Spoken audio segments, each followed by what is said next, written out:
Good evening, everyone, and welcome to the Webster Board of Education business meeting this September 14th. Before we move any further, we need to motion to adjourn into executive session prior to our meeting. By Jen, and a second. All in favor? Aye. Motion carries. We will be back shortly. Thank you. Good evening, everyone. And welcome to the Webster Central School District Board of Education meeting this September 14th. Thank you for being here. Would everyone please join me for the Pledge of Allegiance? I pledge allegiance to the flag of the United States of America, to the republic for which it stands, one nation, under God, indivisible, with liberty and justice for all.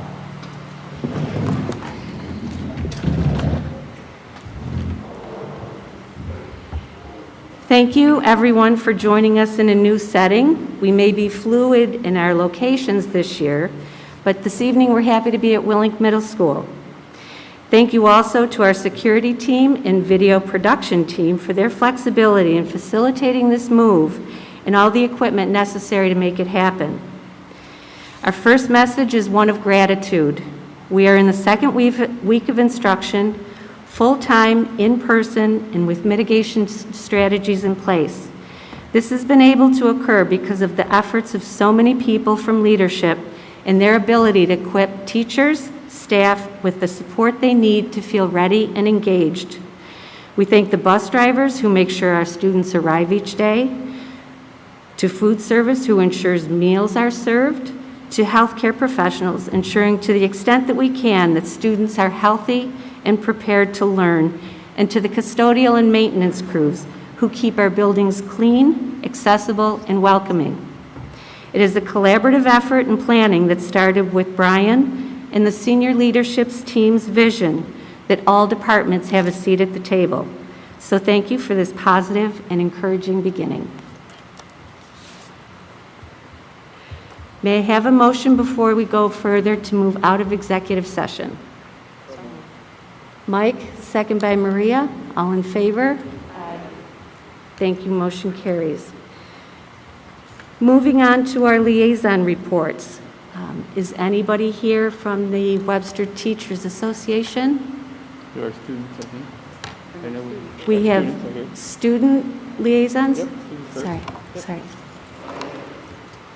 If you would please come forward and introduce yourselves. Thank you for being here.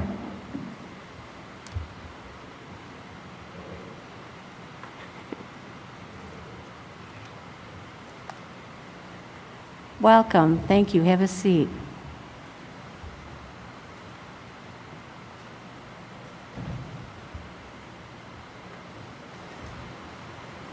Hi, everyone. Before we start, Brooke and I would like to thank the board, Mr. Neenan, administrators, and teachers on behalf of all Schrader students for allowing us to return safely back to school 5 days a week. Going back full-time has allowed us to do many things that would otherwise be logistically impossible. And you can really feel the energy in Schrader when you're walking the halls. None of this would be possible without all of your hard work, and so once again, we thank you. Now into some news from Schrader. A good amount of construction has been going on at the school, the most notable thing being the library. It's set to be done in the summer of 2022, but the track, which was also under construction, was also just approved for use by the community and students. We're all excited to see how everything will turn out, and we can't wait to use everything that's been, under construction. Some other news from Green Club. Schrader's recently started a composting initiative, which we're all really excited about. Our kitchen will put any food waste into buckets, and then we'll turn that into compost. This can then be used in places like the greenhouse and around the school. And then finally, for NHS, NHS is creating a student-run tutor center. NHS members will tutor other students in the building who need some extra support in classes. This will be a great opportunity for NHS members to get some volunteer hours and also just build the Schrader family in general. NHS will also be offering help to substitute teachers. And then, sorry, I have one last thing. Mr. Fedor's science class recently did a community, project of sorts, where he asked each of his students to bring in one item that's personally important to them. One of his students, who's an Afghan American, shared a photo of her family to the class. And his classes, knowing the obvious events of what's going on in Afghanistan right now, wanted to make a difference. And so, over the next few days, their classes are going to compete in raising items like clothing and food for Afghan refugees that are now in the United States. The class with the greatest amount donated by the end will win a pizza party, and the goods will be given to Keeping Our Promise, Inc. So now I'm just going to turn it over to Brooke. Hi, I'm Brooke. This year at Schrader, one of the exciting things is that we have a UPK classroom, and we're hopeful that in the near future, our Schrader students will get the opportunity to volunteer and offer assistance. We've had a very successful sporting season so far. Our Schrader sports teams had our first football game this last Friday, and we had an awesome turnout from our school. We won, and our Warrior crew actually held a pre-game tailgate, so that was super exciting. Our girls volleyball team, girls soccer team, girls field hockey teams have all had some awesome games within the last couple days, and we look forward to a great sports season. Our Link crew has had a successful start of the school year. Link leaders hosted freshman orientation a few weeks ago to welcome the incoming freshmen. Leaders had the opportunity to build relationships with the freshmen and provide a time to ask questions to make that transition from middle school to high school a little bit easier. Leaders wore their Link shirt on the first day of school to help the freshmen out, and they hosted a kickball game this last Saturday to kick off the year right. And our Link leaders and their freshmen will get the opportunity to connect multiple times throughout the year. And finally, I'm sharing very exciting news from our student council. We are getting prepped for our annual homecoming week. We actually have our first meeting tomorrow morning, and we're going to be discussing homecoming plans, crush sales, winter week, and more. We're looking forward to a fabulous year. Do you want to switch? Yeah.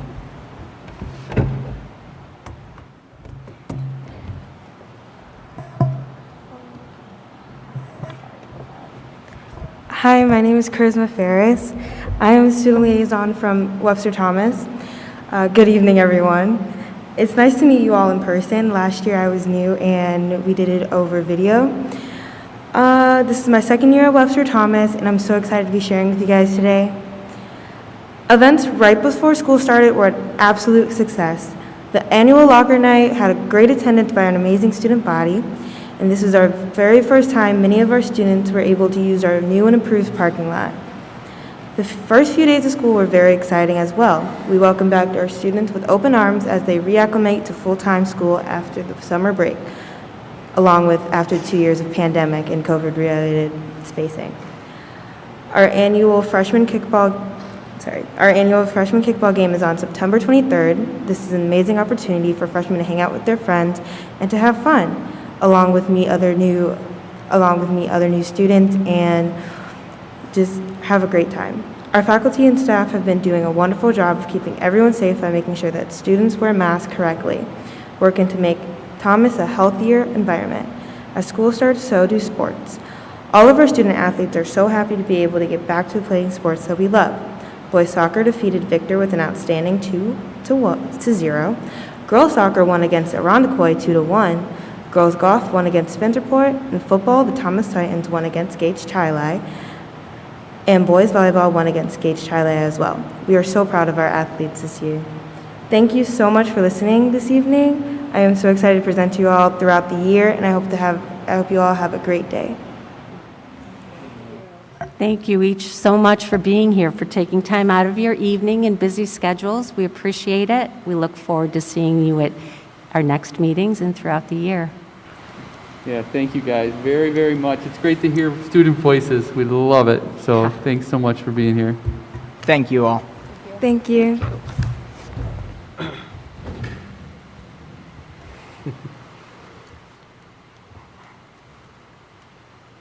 Is there? Yep, Joni's here. Okay, Joni's it's here. difficult to see. Okay, I know. We're good. Oh, good.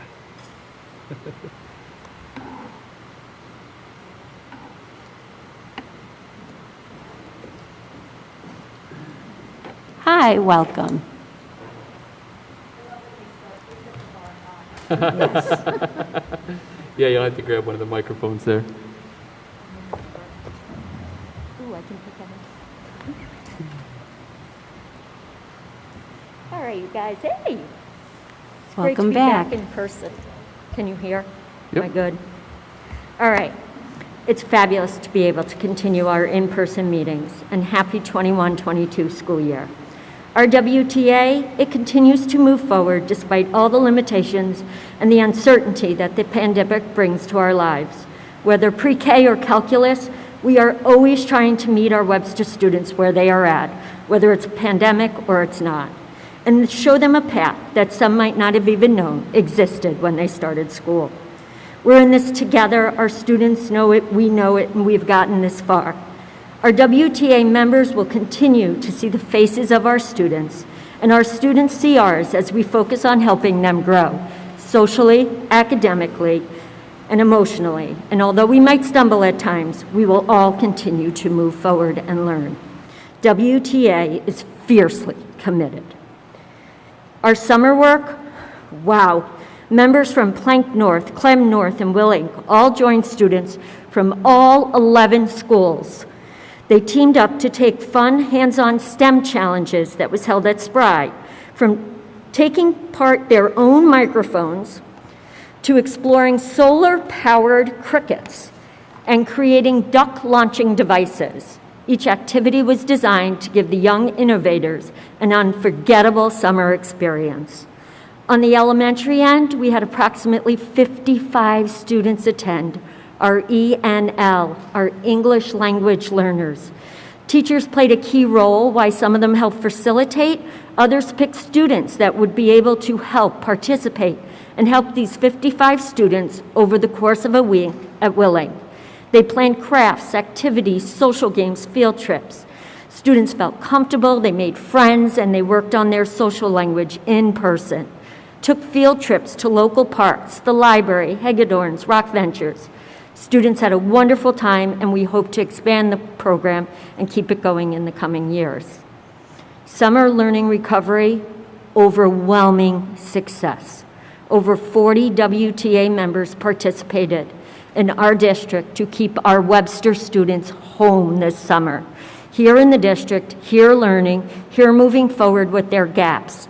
Teachers worked with each other before they left for the summer to help distinguish which standards which students needed, and worked together in the summer, working around students' jobs, students' schedules, students' sports, and parents and families. It was an overwhelming success. Comments included relearning mathematical skills and practicing them to get better was better than I thought. And being able to feel like I ended knowing that I understood something. Students' comments, that's what they included, and they put in as much time as they needed to get their work and assignments finished and completed and feeling good. As our school year opened, you now find our OWL program at the elementary level, the middle school level, and the high school level. Professional development, it continues. A lot of it continued right online, right through the pandemic. Some of it's coming back in person. Our outreach is one of the best in the state. It's been recognized, it continues to be recognized, whether it's the polar plunge, the stride walk, reaching out to the lunch programs. Our Dan Crowley is amazing getting people involved and people stepping forward and people signing up on links right in front of me. Our other committees include our Women's Committee, our students. Our students are always our priority. WTA partnerships with the PTSA as well. Collaboration is one of our key goals. And this year, we have something in common with Disney World. The WTA and Disney World, somebody else, can't mention him, turned 50. We are 50 years old. There will be many exciting things to celebrate that, keeping our students first. You guys know it. I know almost all of you. It's an amazing organization. I am so proud to be part of it and so proud to report to you. There's not enough time in a day to tell you what everybody does in this district to help our students. Good night. Thank you so much, Joan. It's so good to see you again, and thank you for sharing all these updates and good news about what's going on in the buildings. We appreciate it. I can't wait to see those solar-powered crickets. Those sound great. I mean, you had so many nuggets in there, but I can't wait to find all kinds of those. I'll come with some hands-on. Perfect, thank you. No, what happened last time?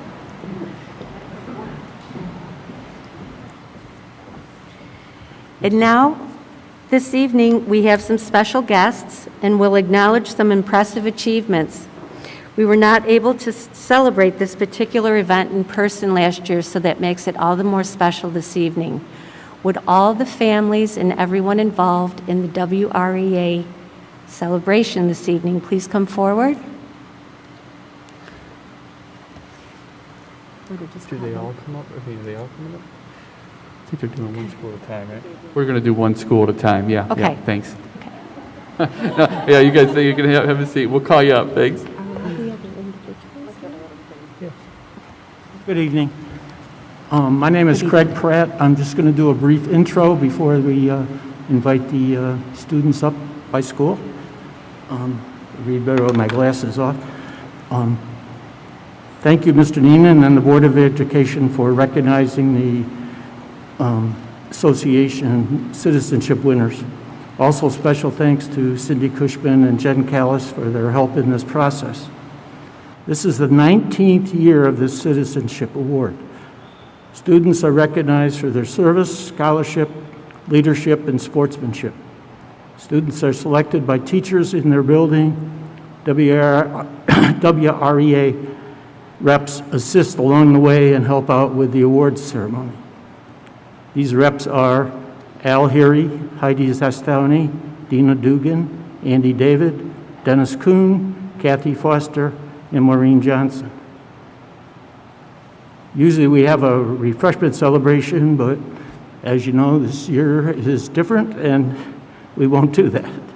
And Al's going to lead us off with the recipient from DeWitt Road.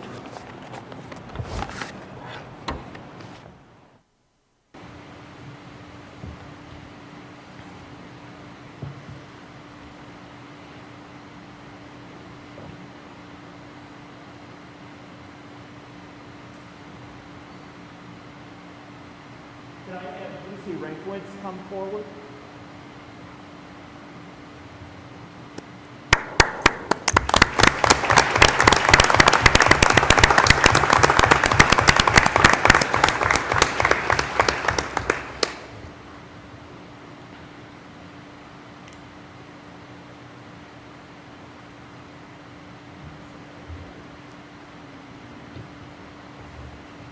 Good evening. Lucy Renkwitz takes her schoolwork seriously and consistently produces quality work in all areas. She is always looking to improve and welcomes feedback from teachers and peers, tackling any challenge that comes her way. At DeWitt, she is involved in many activities, including band, safety patrol, and is a positive behavior intervention and supports PBIS leader. Lucy wants to make the world a better place and does her part by treating all people with respect. She is aware of her surroundings, whether it be at her safety post, in the classroom, or out on the playground, and is always ready to help. Lucy also embodies all the aspects of care: cooperation, accountability, respect, and excellence. Outside of school, she participates in Ridge Runners, takes dance lessons and figure skating lessons, and volunteers at her church. Additionally, she volunteers 2 days a week at the dance studio, helping younger students with their classes. Congratulations, Lucy. Yay.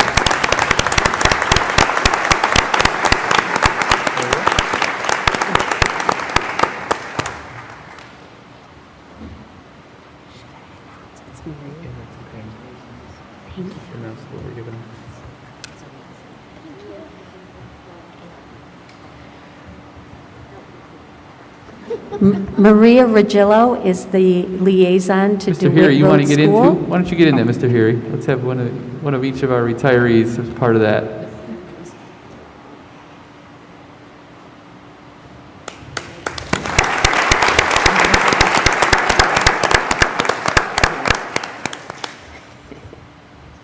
I will next turn it over to the Clem North representative, Heidi Gistown.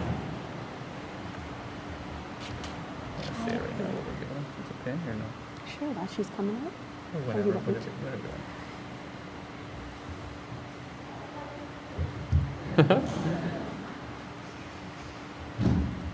I'd like to introduce you to the Clem North Citizenship Award winner, Lydia Beach.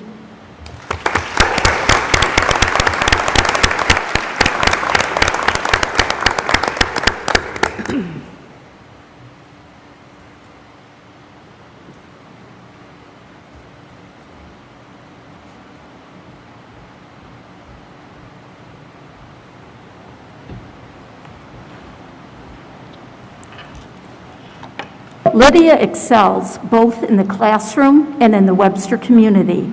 At Clem North, she enjoys participating and learning new things.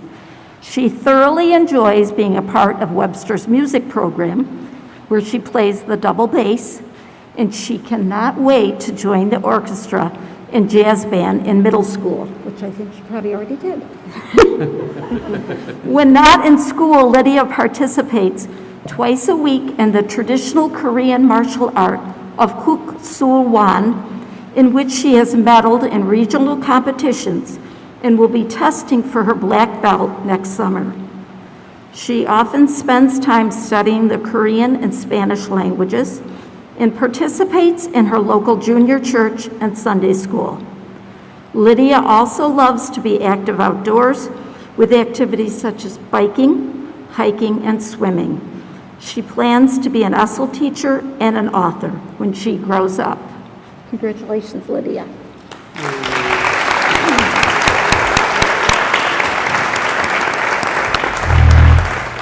Shanna Ladelfa is the PTSA representative to Clem North, presenting Lydia with a certificate as well as a pin that says, "Together we can." Congratulations.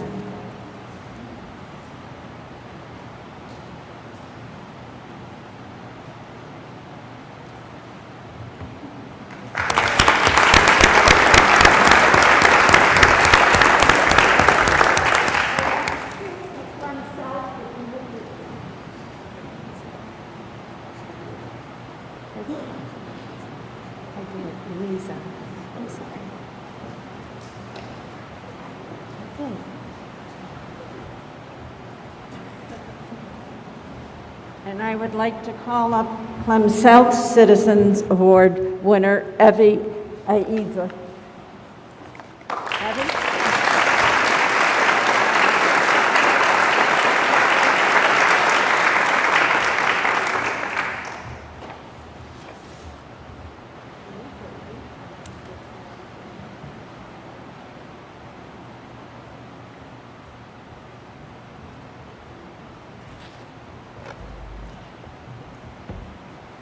Clem South's winner begins each day with a positive attitude and comes to school excited to learn. She demonstrates honesty, perseverance, and integrity in all areas of her life.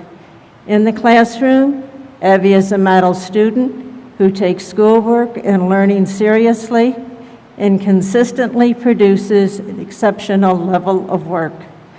She treats all people with kindness and makes the world a better place just by being herself. Her zest for life and learning is contagious.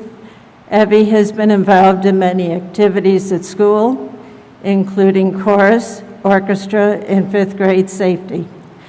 Outside of school, she plays softball and participates in Drama Kids. Evie takes pride in her involvement and is dedicated to doing her best in all of these activities. Congratulations, Evie.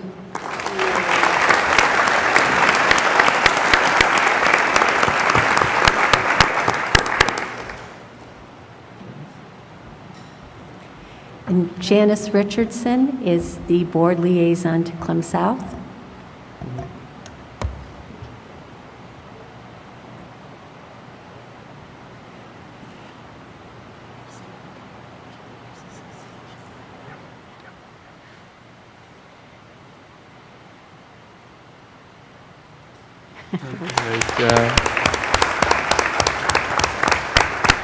I'll turn it back over to Plank North.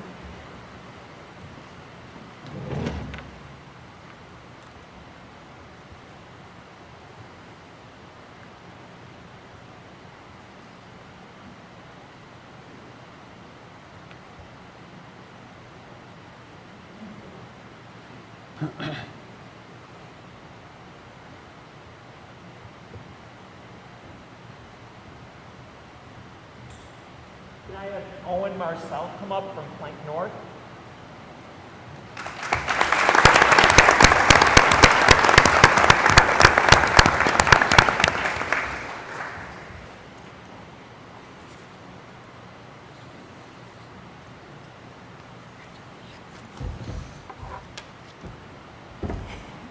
Owen Marcel shows commitment in all that he does, pushes himself to do his best, follows through on all assignments and activities, and doesn't waver in his commitment. He leads by example and is respected by his peers. Owen is comfortable with whom he is and makes good choices and has the courage to not let anyone or anything interfere with his learning. He is an active member of the Plank North School community, where he is a member of the school band and loved being able to participate in intramurals when it was offered. Out of school, Owen enjoys shooting hoops at his house or on a basketball team. He is a leader as well as a team player and consistently demonstrates good character, is honest and caring, and sets high expectations for himself. Congratulations.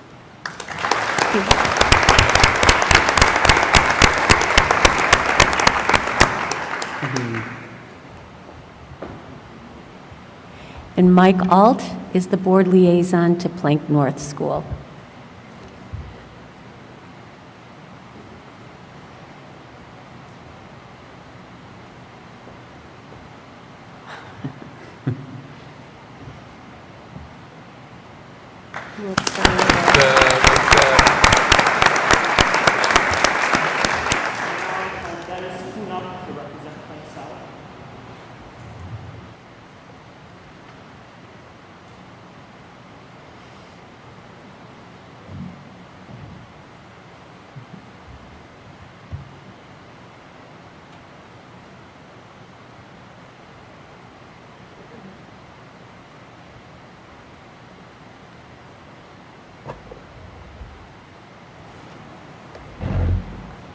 I'd like to introduce all of you to Molly Clausen, Plank South Citizenship Award recipient.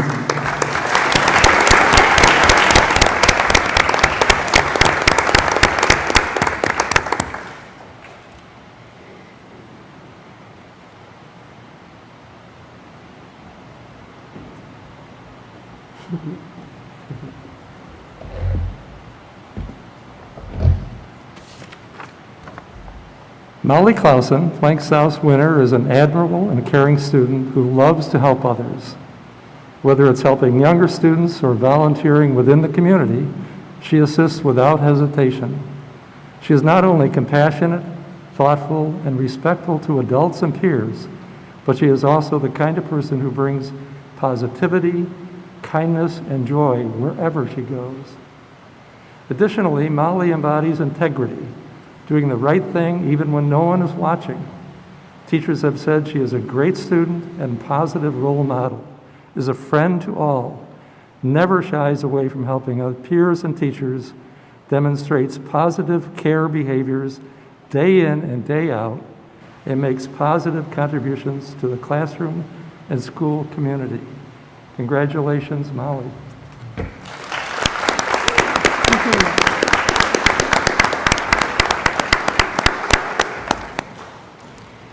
And Linda Diagardi is the board liaison to Plank South.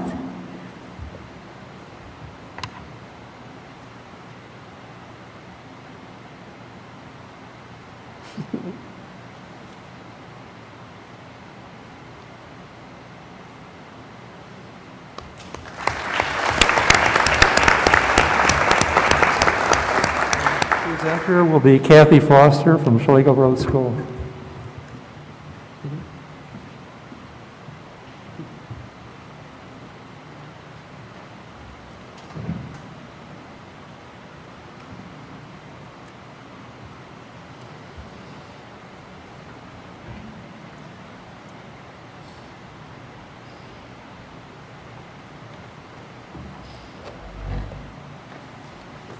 Good evening.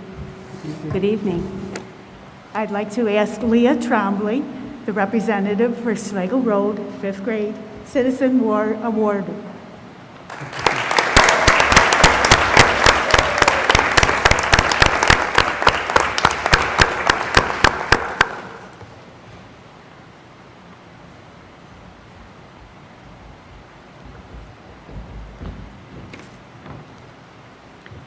Leah Trombley consistently demonstrates the care attributes and essential skills at Schlegel Road.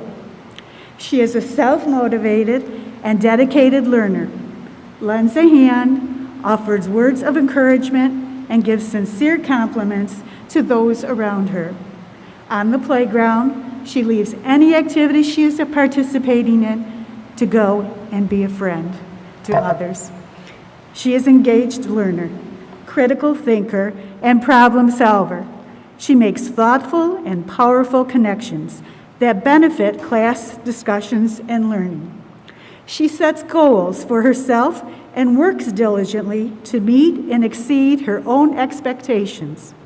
Furthermore, Leah is eager to receive peer and adult feedback, takes academic risks, and challenges herself to grow. She plays for the Webster Women's Lacrosse Club and the Common Goal Lacrosse Club and enjoys spending time outdoors and traveling to the Outer Banks, one of my favorites, and rides horses with her younger brother. Leah is consistently helpful to students and staff after school at Wonder Care. May I present to you Leah Trombley.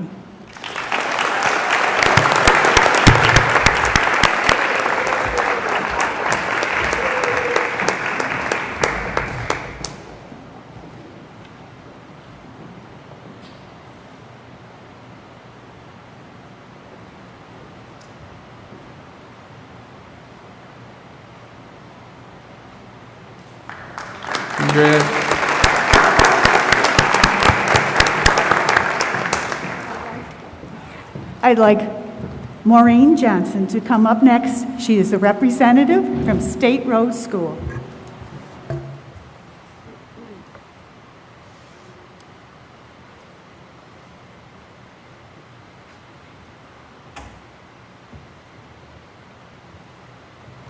May I ask Reese Holland, the winner from State Road, to come up, please?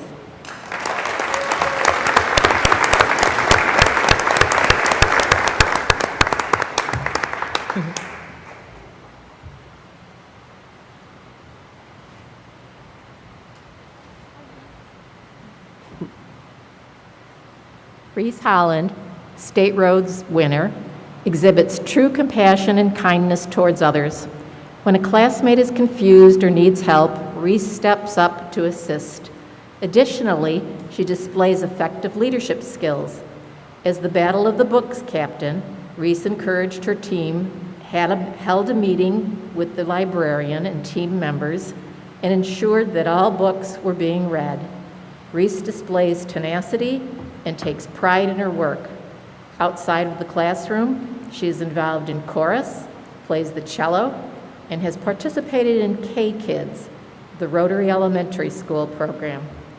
She is a student whose desire to make our world a better place is evident in all that she does. Congratulations, Reese.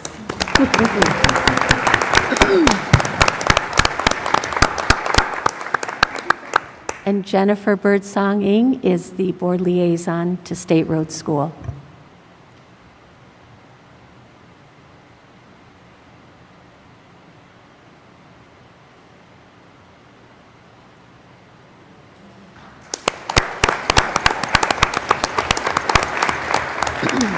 Now, Craig Pratt will come up and will give one more award.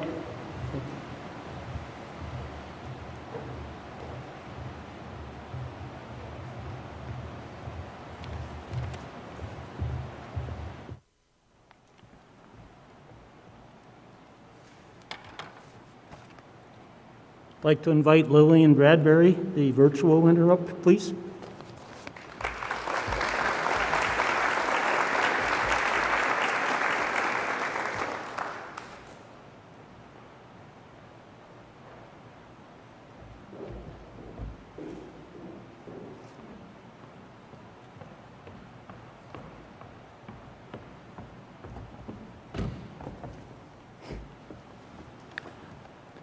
Lillian Bradbury, Webster's remote winner, is a leader in her class. She is always the first to say hello, volunteer, or participate in class and challenge her teacher when she has an opinion or a question. She is an example of how to self-advocate and to speak one's mind when they have something to say. Outside of school, Lillian participates in many extracurricular activities, fulfilling leadership roles in those as well. Whether it may be Girl Scouts, soccer, or volunteering at a stable, she goes above and beyond to contribute and lift those around her. She takes pride in the work she does outside of school and is always eager to share her knowledge and experience with her friends and family. Lillian maintains a positive attitude, adapting a flexible mindset, and encouraging herself and others, creating positivity and hope wherever she is present. Congratulations.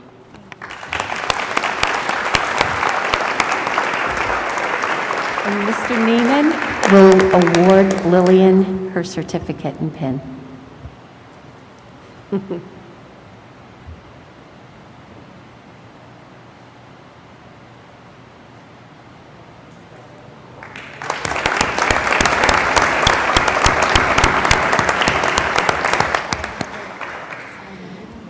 Many thanks to the Webster Retired Educators Association for continuing this very important tradition that recognizes excellence in our young students and celebrates their citizenship. We appreciate the role that you play in the community and very much appreciate your presence here this evening. And I just want to add, I also want to say congratulations to the parents and the teachers and the administrators. I know many of them are here tonight as well to support those unbelievable young adults that we just heard all kinds of great accolades about. So congratulations to all of you. And at this time, I know you guys have another little thing that you're free to go. And I think that your Mr. Pratt and company is going to lead you where you're going to be going next, I think, right? Okay. So Again, congratulations everyone. to all of you. Thank you so much.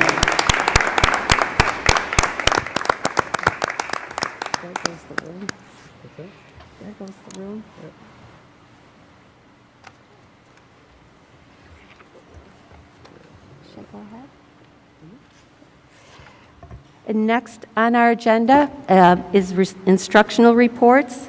We have the interim superintendent's report, which will also be known as campus news. All right, thank you. I think two friends are joining me, so Mr. Weedo or Mrs. Leggett, if you won't mind coming on up.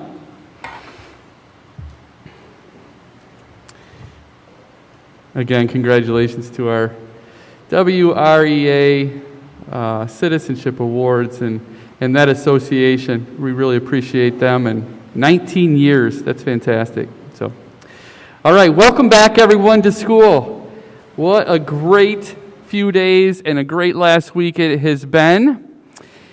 Our goal back in the springtime was to be back here this September, as you've heard us say probably 1,000 times, but it's worth repeating again.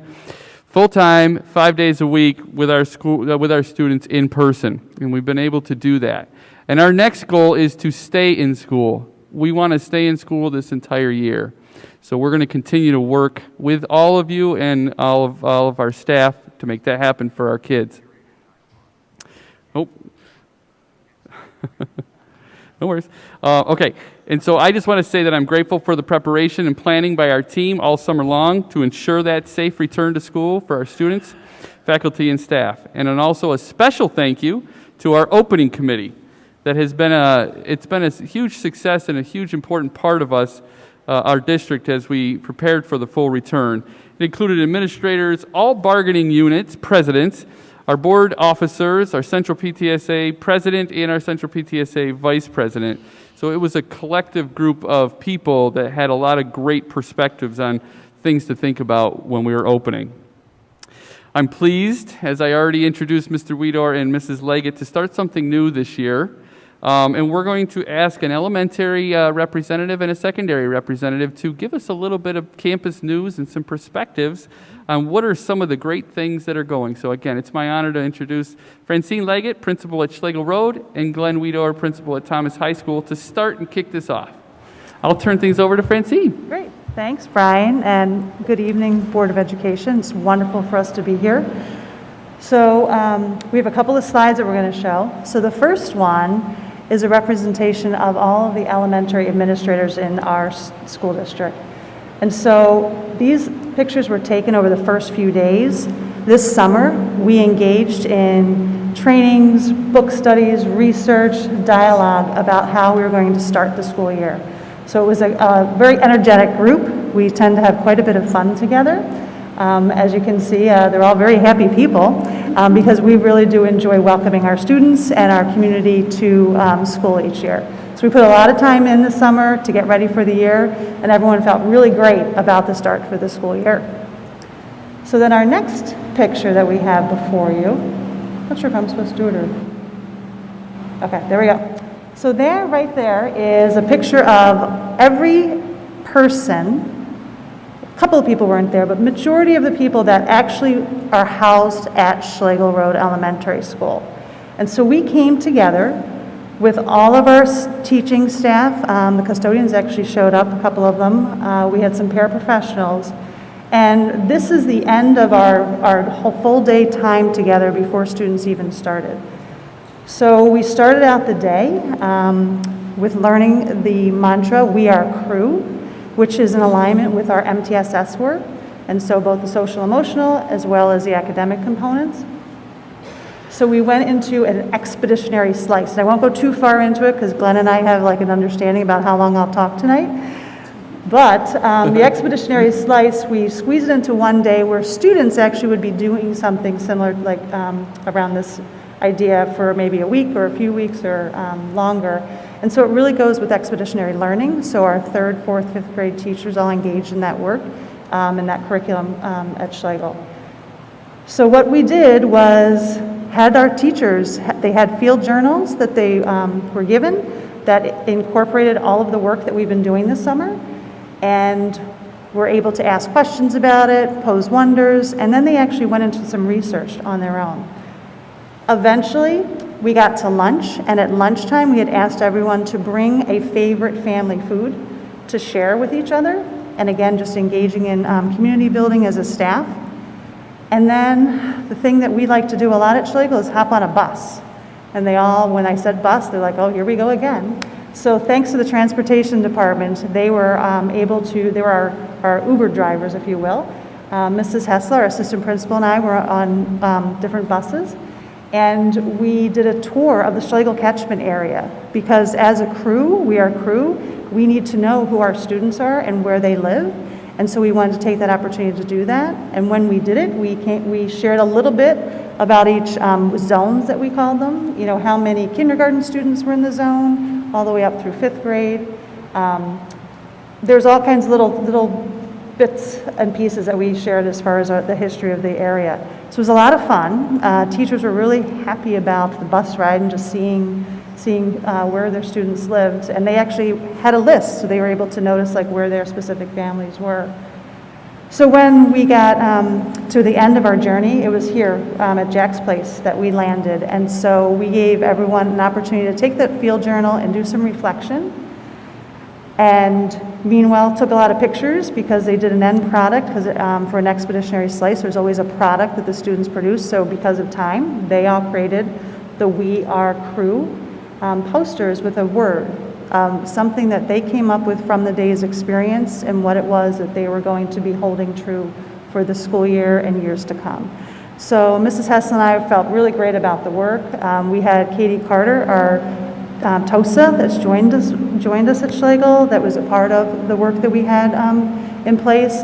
Amy Mostowski, the AL administrator. So it was a real team effort, the work that we did, and teachers loved it. They just really enjoyed. So that got us ready for our students. And so when you look at this slide, this is a representation of all 7 elementary buildings. PTSA went and chalked some of our sidewalks, so this was a great picture from DeWitt, actually, the Dream Chalk. And then around you can see the students coming back. Children were excited. You know, principals always share, you know, those first days like, did anybody cry, right? There wasn't crying. The 1 or 2 students that were reported, it was appropriate because it was a new experience. And it was short-lived because once they realized how fun we are at elementary, all the tears went away. So we just are thrilled about the school year. We've been able to have successful days, and the differences of the different structures that we have before us this year, we're working it out, we're figuring out, but I guess what I want to say is thank you so very much to all of our families and community members, because without the support, the respect, the conversations, we wouldn't be able to do what it is we do. So I do thank all of our community members and Board of Education for your support, and Mr. Neen and yours as well. So thank you very much. All right, Mr. Weedor. Thank you so much, Mrs. Leggett. So good evening to the members of the Board of Education and to the Webster community watching online. It's an honor to be here this evening and give you a glimpse of the reopening of Thomas High School last week to its almost 1,300 students for full day, 5 days a week instruction after nearly 18 months of remote and hybrid learning. So to say the least, it has been a whirlwind week at Thomas and all of our secondary schools. I'm not quite sure that as a faculty and staff, we were ready for the emotions that would follow being able to see a school full of children again. Hear all their laughter and enthusiasm in the hallways, and just see kids enjoying being kids in a supportive learning environment. It was unbelievable, especially that first day, just to walk down the hall after a year of having half the school there every day. To see all the kids in the hall was amazing. So to get ready for the year, we first had to make sure we were fully staffed. So this year at Thomas, we filled nearly 20 openings, ranging from administrative support, teaching assistants, aides, and teachers to a new administrator for our high school OWL program. Not all of our new hires are pictured here, but these newest Titans represent many hours of screening candidates, interviewing candidates to find the perfect match for our school.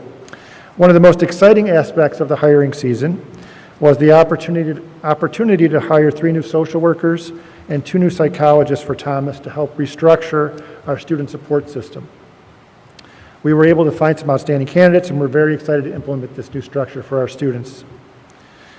After our professional development days for staff, we were very excited to welcome back our students last Wednesday. All of our secondary schools were excited to see a full classroom of students, to say the least. After a year of classes averaging 12 to 13 students, it was inspiring to have full classes of students back in school last week with their Chromebooks charged and ready to learn on day 1. As if reopening school was not enough, I also scheduled open house last week. I'll have to rethink that next year. But so we had open house 2021 last Thursday. This year we used an open format to reduce the number of parents arriving all at one time and moving around at passing times. We had a great turnout by our community, and the PTSA was also there to boost their annual membership drive and kick off their annual apparel sale. This year, to celebrate the 20th anniversary of Thomas reopening as a high school and the 60th anniversary of Thomas opening as a building, we're having a throwback apparel sale. So if anyone's interested in that, you can check out our website or the weekly newsletter for a link to that opportunity to buy some R.L. Thomas gear. That's going to be going on for the next few weeks. And for those out in the community tonight, just a reminder that Willing's open house will be on September 23rd for grades 6 through 8. Spry had their 6th grade open house on August 31st, and they're going to welcome their parents on September 15th for grades 7 and 8. And then Schrader will have their open house this Thursday night on September 16th. Lastly, I just want to go back one more time to reiterate how great it was to have our students back. Schools are built for our kids, and this week was such a boost to the soul of our buildings. Here are some students in these pictures here taking advantage of our courtyards and some of the beautiful September weather we've been able to have this week to enjoy their lunch block, and a shot of our great student section at our first home game this past Saturday. So we had a lot of enthusiasm. It looked like a homecoming game, the stands were so full. And I'm sure I'm not telling you something you don't know when I say there is no substitute for what we do in our schools every day. Whether you are a warrior or a titan, the face-to-face human element in relationship building can never be replaced. And there's always time for some fun and games in a high school of 1,300 kids. So this student learned the hard way that Mr. Weeder still got some game, and I'm undefeated for the week. So on behalf of the Webster Thomas faculty and staff for the 2021-2022 school year, I'd like to thank Interim Superintendent Neenan and the board for all their support in navigating the reopening of our schools. And I know I speak for Mr. Benz when I say we are very excited for this last slide, which we shared with our community, that we are ready for 2022. Yes. Being on the turf this year for graduation. So thanks for having us here tonight. Absolutely. Thank you both very, very much. I appreciate you both, your leadership, and also for being here tonight and being the first and the guinea pig, so to speak, to be a part of this. So thank you both, your veteran leadership.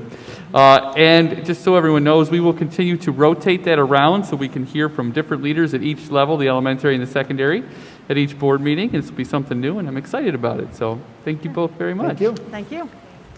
Thank you for being here. I'm almost done. Give me just one more thing. Okay. I do have just one more thing that I just wanted to make sure is I just want to report that our Webster Marching Band is back in action and took top honors in their division during their first New York State Field Band competition at East Irondequoit High School over the weekend. So congratulations to them. The return of the Webster Marching Band also means the return of Autumn Fanfare. So be sure to mark your calendars. Saturday, October 9th, because you won't want to miss this premier field show. Hosted by our district for more than 35 years. Gates at the Webster Schrader High School auditorium, stadium, not auditorium, stadium open at 5 o'clock p.m. with area marching bands performing starting at 6 p.m. Webster's marching band performs their show, Unbroken, at exactly 6:26. You can look for more information on our website, websterschools.org, as we get closer to the event. And that ends my report for tonight. Thank you for your report. And now moving on, next on the agenda is a professional development plan. And we have Aaron Land and Greg Alquist here to share the professional development plan. Thank you.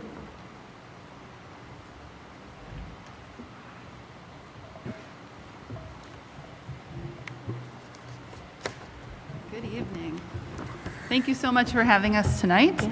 I'm very excited to be here talking about always learning, which is a huge part of our vision. There you'll see at the top of the screen. Might be the last, but it's not the least. And it is the work that we do and we take very seriously around teaching and learning. That's so important, I think, to both Greg and me and the work that we do in the district.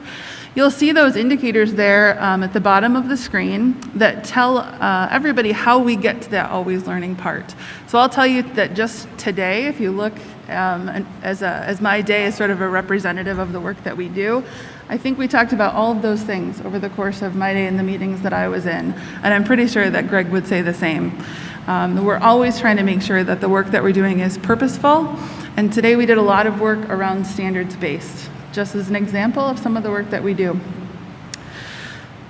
We're very excited to share this space with our learning community. This is the new Professional Development Center at Spry, and we have had quite a few teachers and administrators use this space already this year. So we are thrilled that we have this space that's big enough to do the work that we need to do together. I'm going to turn things over to Greg to talk a little bit about our induction program, but I want you to think about it just as a microcosm of the work that we do across the district. He's going to give you some great stats about the work that we've done over the last year and through the summer, so you can see how many teachers have put their heart and soul into the work that they do. But if you really think about all the parts of the induction program, it is representative of the work that we do as a whole professional development program. So Greg, if you'll talk to us a little bit about that. So I think the first thing to say is also that new space. It's nice to be able to use it. Last year, it was open but not used because all professional learning last year was done remotely and asynchronously. And one thing I want to say, just as a way of kind of framing our induction program, is that I think we actually learned some lessons from the pandemic. And one of the questions and challenges, I think, for professional learning, but especially for new hires, is related to timing. So if you're able to make the new teacher orientation, the new staff orientation, that's great. But what if you're hired afterwards?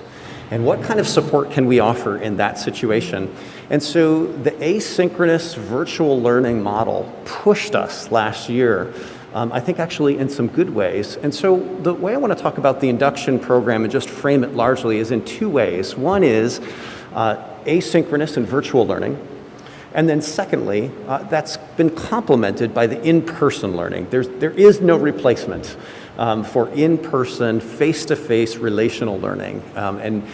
But I think there is a complementary nature that we learned during the pandemic that we have now applied to this new school year and also to the induction program, which is kind of serving as that microcosm for the wider learning that takes place in our system. So the first thing that we did, and this was the first time we were able to offer this, is we designed, using Nearpod, we used several different kind of modules that we made available to our new staff before even the orientation week began. And the other piece, so they could actually do some of the work before they had even set foot in the orientation. But for anyone that's hired afterwards, those four pieces became anchors that we can provide as support in real time, deliberately and strategically to those teachers. And so what we did is the four pieces, one is related to educational technology. We're able to identify that learning management system, whether it's Google Classroom or Seesaw, and kind of introduce the anchors of our educational technology system. Secondly, we were able to actually even provide some curriculum overview, especially at the elementary level, and so that they could understand the math program and the ELA program, and then get a wider introduction to our philosophy as it related to curriculum and standards. Thirdly, we also wanted to build off of the work with the Culturally Responsive Sustaining Framework by New York State, provide a welcoming environment that also accounted for all the needs of our students, and put that anchor in the ground as well. And then finally, we had a series of Nearpod learning related to MTSS, which is that wider framework for all of Webster. And I think that provided the really helpful grounding and foundation for anyone that's entering our system. And then that becomes complemented by the in-person learning that took place in the week. And obviously, many of you were there for the kickoff, and you saw. That number was 72 new hires. And as Laura Ballou, the principal at Clem North, reminded me, we're not done hiring yet. And so I think, and in this year, when we're able to provide more of this timely, real-time support, I don't think it's ever been more needed than it has been in this way. So what we also were able to do is dig down into standards. We were able to frame the larger mission and vision of the district, be able to talk through that.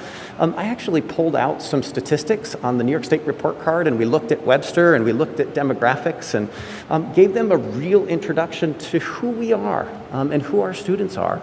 And then be able to process some of that together, which is really helpful. That kind of processing, that kind of conversation happens face-to-face. And I think those are the two pieces that I think, and principles ultimately, that can be transferred to professional learning. So let me just share with you super briefly a couple of the statistics related to professional learning. So during the school year, we were still able to offer over 202 offerings during the school year, but those were all virtual learning opportunities. So a lot of that continued to be around educational technology, meeting real needs in real time, whether it was related to like Google Forms or assessment or a number of tech tools like Nearpod or even Ensemble. And just as a footnote, we actually didn't even have Nearpod as a product until the school year was already almost 2 months underway. So we built support quickly, on time, and then we have now incorporated as a significant delivery model of our entire professional learning system. So a little shout out to Nearpod right there.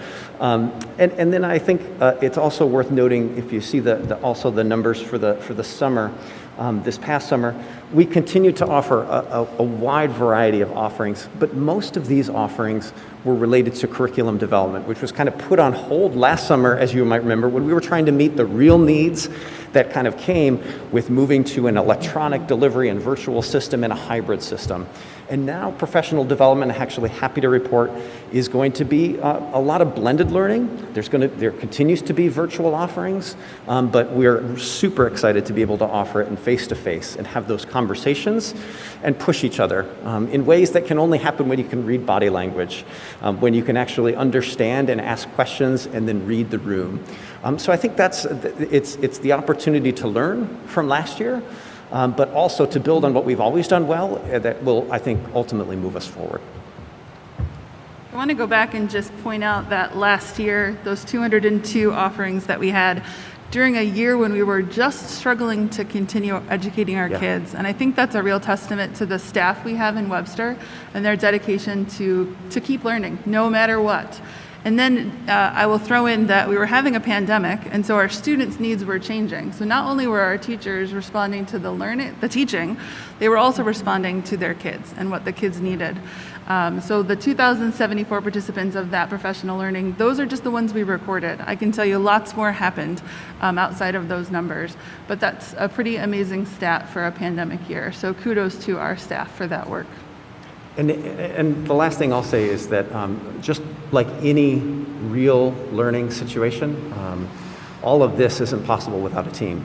And so I've been very grateful for the support that Brian and Aaron have supplied. And Daria Perazzi provides administrative support in our office. And I would be remiss if I didn't note that the learning curve that she's had over the last couple of years has been amazing, and we wouldn't have been able to do what we've done in these last, especially in the last almost 2 years, without her help.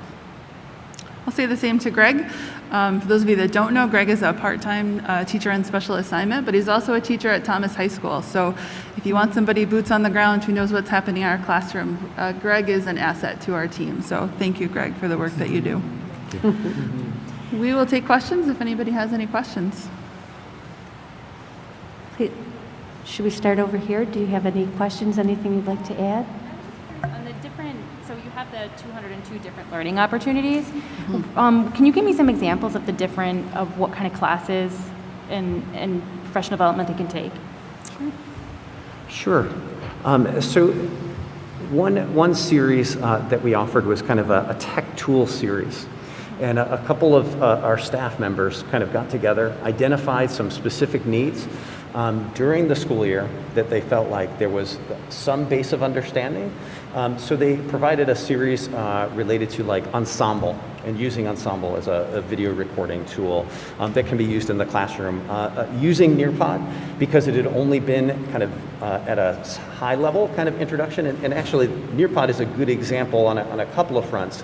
Because what we wanted to do was provide a basic introduction to Nearpod, but then also provide an advanced option. And I think it's what we realized very quickly in the offerings that we offered, both during the school year and during the summer, is that we needed to differentiate in that way to provide those kinds of opportunities. So whenever we had like a tech tool or and I should also say then, sometimes we would offer things that were more targeted and specific, for example, around assessment. And again, kind of like using a tool for assessment, like Google Forms would be a good example of another series that we offered, both beginner and advanced. But there were other offerings that we offered that was related specifically around assessment, informative assessment, and how we might. So sometimes our offerings were framed around beginning and advanced around a tool. And honestly, the place that I'd like to see us and continue to move, and which we did offer as well, is targeting instructional practice. So about about our assessment model, or continue to align it to the standards work that we've done. And we've had several cohorts of teachers, and I think that's the other good example that I can give you in some of those offerings, is that some of them are offered as series that are multiple offerings over time. And those have proved to be really fruitful, so that it's not just a one and done, but it's something that's done and learned and then applied practically. Then you come back, you talk about it, and that learning cycle continues so that it continues to be utilized. I think those have been the types of offerings that that we continue to experiment with and kind of find what is meeting the need in real time, number one, and then number two, what's the best investment? What continues to improve teachers' practice and pushes them better, but also meets those real-time needs. So there's a couple of examples kind of in those two broad categories of kind of like tools that we continue to need as a system, but then also kind of pushing the boundaries of our instructional practice. That's great. Thank you. Jen, Linda, anything you'd like to?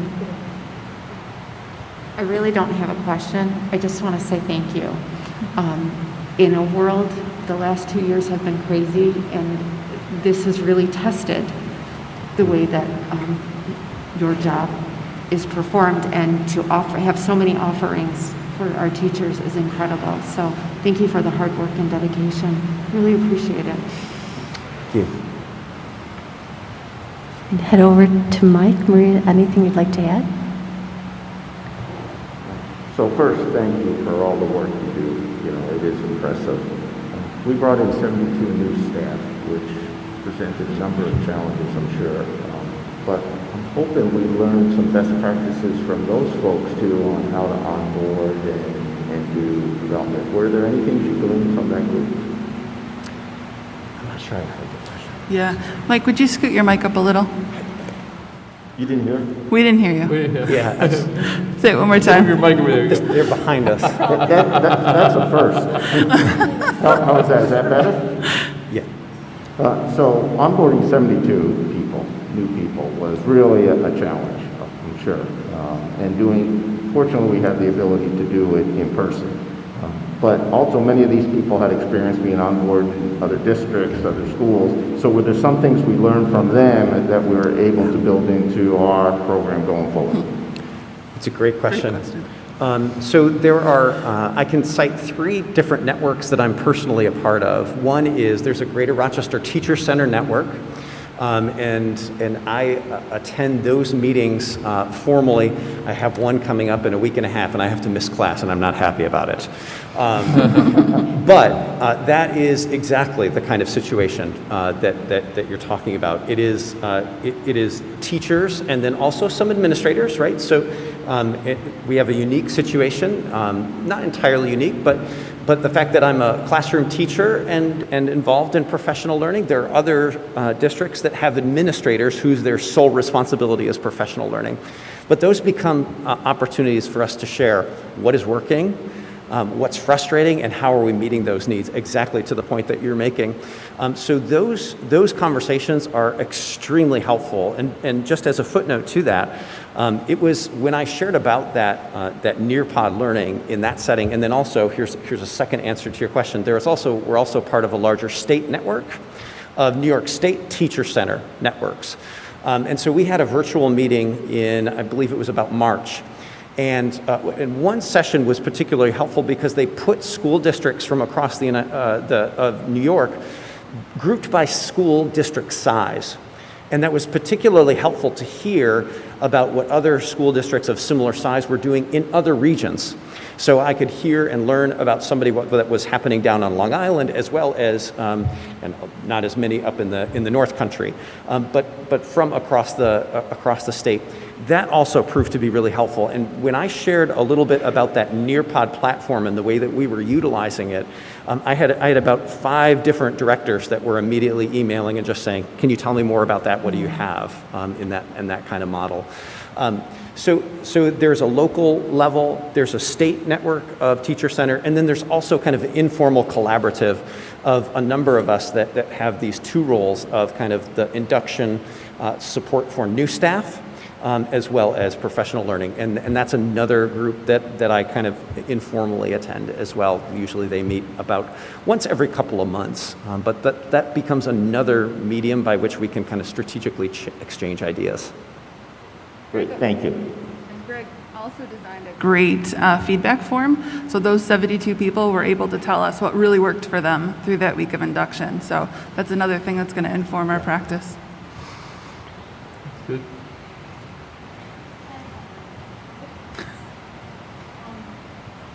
So is there any mechanism or process in place if teachers if there's development that they're interested in or that they would like to see more of, is there a way for them to give that input?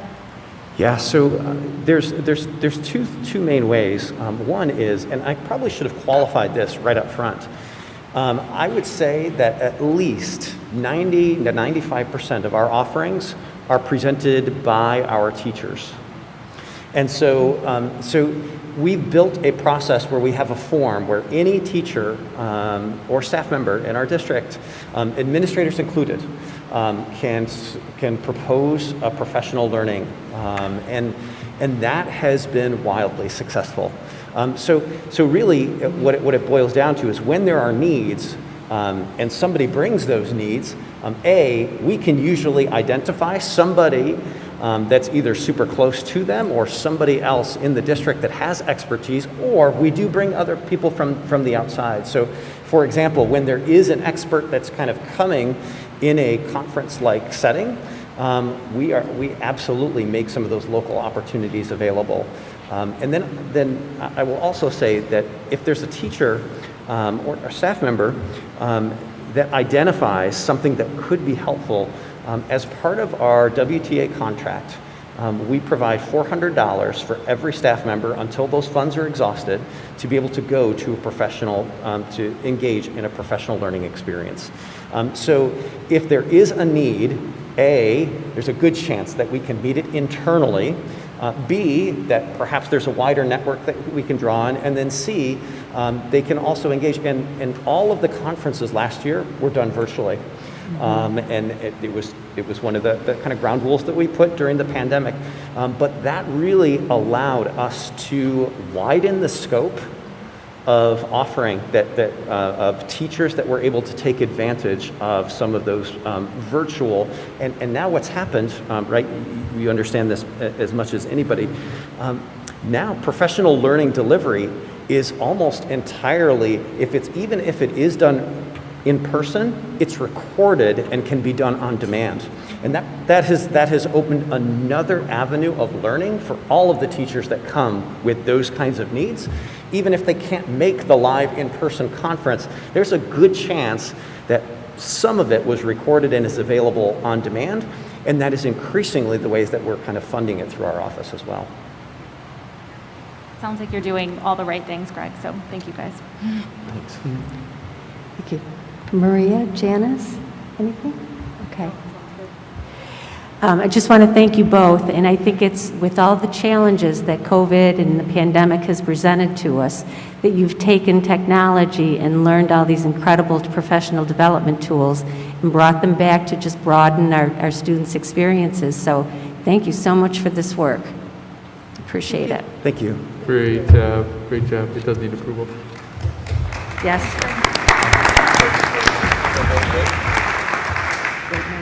I think so. We need approval.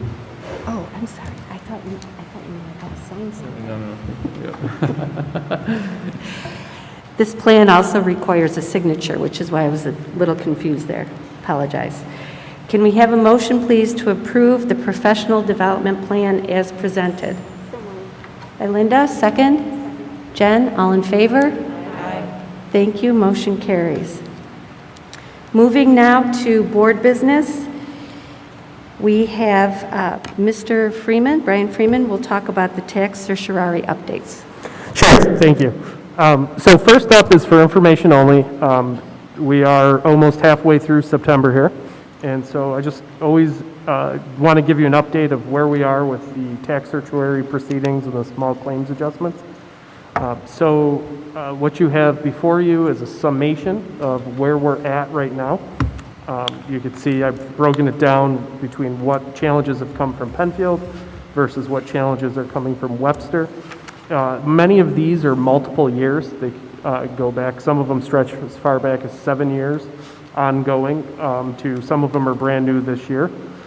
Mainly large commercial businesses across the retail or any kind of industry that you could say. These tax certiorari's are very, very rarely any personal residences. They have to hit a monetary threshold to get into a tax certiorari, so very few residences go in there.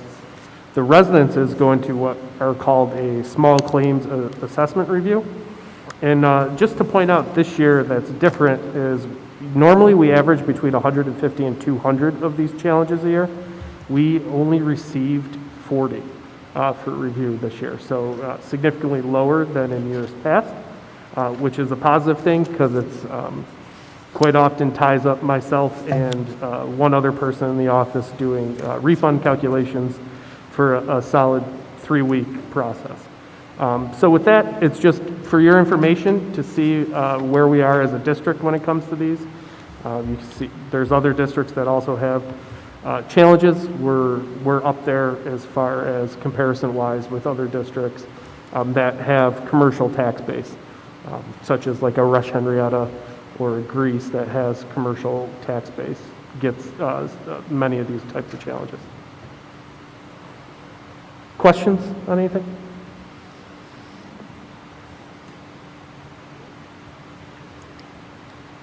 All right. And then the one for action item that we do need approval is one of the tax certiorari's that we have come to a settlement agreement with is for Wide Waters Webster Square, more commonly known as perhaps the Ollie's/BJ's Plaza, for reference, on 950 Ridge Road. So this one dates back to the 2019-20 school year through this year. And what the settlement agreement is the district mitigates its refunds along with the town and the county, because they are partners in this as well as the other taxing entities, in agreement for moving forward with a reduced settlement in the years to come. So as you could tell from the calculation, we did avoid some of the worst case scenario exposure. We do have to pay a refund for some of the previous years. But all in all, this is why we intervene. It could have ended up worse had we gone through and gotten a settlement or a court-ordered judgment that was worse than where we settled. So, questions on that? Brian, how do we get a fair assessment of the property? Do we hire a commercial real estate company like CBRE? Or we hire, if it gets to that point, we have an independent assessment agency that works collaboratively with us and the town, kind of as a third party to give us that neutral perspective to say, you are correct, go forward. You are not correct, you should think about settling. And where did we come out with this one, or didn't we get it done? This is getting it done tonight. No, the assessment. Did we get an independent assessment on this property? Correct, we did.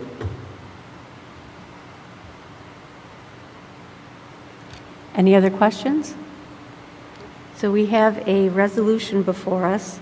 The Board of Education agrees to settle the tax certiorari proceeding commenced by Wide Waters Webster Square in accordance with the terms set forth above and in form approved by Ferrara Forenza PC, and hereby delegates to Ferrara Forenza PC the authority to execute such settlement documents. Can we have a motion, please, to accept this resolution? Shanna, and a second? Jen, all in favor? Aye. Thank you. Motion carries 7-0. And next on the agenda is the resolution authorizing the commencement of an e-cigarette and vaping litigation. Do you want to speak to that? Yeah, sure, I can. Again, this is a nationwide lawsuit that we've been invited to participate in, and after consulting with our legal team and other area districts in the area, there is no cost to us, and so they have encouraged us to do that. We also took one step and touched base with WEN, our Webster Education or Health and Education Network, and they also would support this as well. So we did have that conversation going into this. So everything else I think is in the resolution. So can we have a motion, please, to authorize the commencement of an e-cigarette and vaping litigation? So moved. And Linda, second? Second. Jen, all in favor? Aye. Thank you. Motion carries 7-0. Moving on to the board target goals. So in addition to the district-wide goals that the board adopts each year, a couple years ago we developed our own to try to be more predictive and connected. And to that end, we have a document, and I have two small recommendations, and they're clarifying words. So instead of saying develop and implement opportunities outside of board meetings to explore important topics with community stakeholders, it would be more aligned with our duties to support such efforts. And then the second recommendation is also along those lines, where it reads design opportunities to engage with students, sharing their insights at board meetings. We would support those efforts as well. And anytime an invitation comes from any teacher across the district, we're happy to participate in any way that we can. So just recommending those two small changes. Okay. So can we have a motion to approve our target goals? Mike, second by Maria. All in favor? Aye. Thank you. Motion carries 7-0. Next is the New York State School Board Association Resolution Kit, and it would be my recommendation to add that to our next agenda. So in recognizing that I hope the trailing contingency gets to go to New York City, where the convention is being held, the days right around there is a business meeting where across the state delegates can vote on certain resolutions, and the New York State School Board Association acts to uphold and work on those resolutions. So they're lengthy and require a lot of thought. So I would say if we can all just take a look and read and go through them, we can see what's important to us, what we would like to support. So we'll table that to the October 12th agenda. Okay. Do we need a motion to do that? We do? Yep. Can we have a motion then, please, to move this item to the next business meeting agenda, which would be October 12th? So moved. Jen, and second? Shanna, all in favor? Aye. Motion carries 7-0. Thank you. Moving on to board reports, we'll start with our school liaison reports. Typically, everyone has a school that they serve as liaison to, and some schools have held meetings already and some are in the planning stages. So if anyone has anything they'd like to start with. Shanna. Start with Thomas. So Thomas was very aggressive. They had their open school, held an open house, and they held their first PTSA meeting before school started. So membership has started for PTSA, so that's a focus for Thomas. At the time of the meeting, which was I think the day before school started, they were at 45 members, and now they've already grown to 118. So I think last year they were at 168 for total. So PTSA membership is doing great for Thomas. It's a big push right now. They're starting their spirit wear sale, as President Weedor talked about, along with their anniversary that's going to be on there. They're also talking about holding a job fair in the spring of 2022, and I think it's a wonderful opportunity. They're talking about bringing in local businesses to interview, talk to students while they're there, give them that opportunity to, actually possibly even interview for a job there or talk about interviewing opportunities. It's something new that the parents are working on putting together, and I think it's a wonderful idea, a great opportunity. It would be held during the day at school, so they don't have to come back for it, and that's pretty wonderful. And they're very excited about getting school opening full time. Tammy, you expressed that on behalf of the board. PTSA did, so did Principal Weedor. So it's definitely the most exciting back to school I've ever felt in my entire life, and you could tell that everyone felt that way this year. It was way more exciting than any other time. Excellent, thank you. State Road also had their first meeting yesterday. At the meeting, the parents are very excited to be back together. There's a new leadership group there, and they're working together really, really well. And their first main event is going to be a playground event where there's going to be pizza and the shaved ice company is going to be there, and it's just going to be a great event to help raise some money for the PTSA and for families to come and celebrate being able to see each other again. It's going to be a ton of fun. I wish my kids were still at State Road from time to time. But it's a great school, and they're already working on making plans for their fall events, their spring events, and they're just looking forward to kind of bringing our students back together at State Road because they're really, really excited to be back together in person. So, thank you. I have been to no PTSA meetings yet, as Plank South is tomorrow. Schrader and Spry will be sometime later in the month or the beginning of October. But I just wanted to say thank you to all PTSA members who chalked the walks on every school that we walked into. There were students there. What an incredible experience that was. Although it rained the first day of school, a lot of it still stayed on the sidewalk, and the kids were able to enjoy it as well as the staff. So looking forward to a great year and some exciting PTSA events. And for myself, Schlegel Road had a brief meeting because PTSAs needed to get their budgets in order if they hadn't done so already, so that they could conduct business and apparel sales and all the good work they do. So the next meeting is on the 21st, and look forward to it. Clem South meets tomorrow, so I know I've seen some exciting photos from the beginning of the year, so I look forward to hearing about some of their plans moving forward, but their meeting is tomorrow night. And DeWitt's meeting was supposed to be last night, and it has been rescheduled for Monday, September 20th from 6 to 7 on Google Meet. Willink's open house is going to be held on Thursday, September 23rd from 6 to 8. Details will be forthcoming. And their 8th grade Washington, D.C. parent informational meeting is going to be held on Thursday, September 30th at 6. If parents have any questions, they can call the Greenhouse office. And I would just like to take this opportunity to acknowledge Heather Balsamo, who is the administrator of UPK, the elementary school administrators and staff.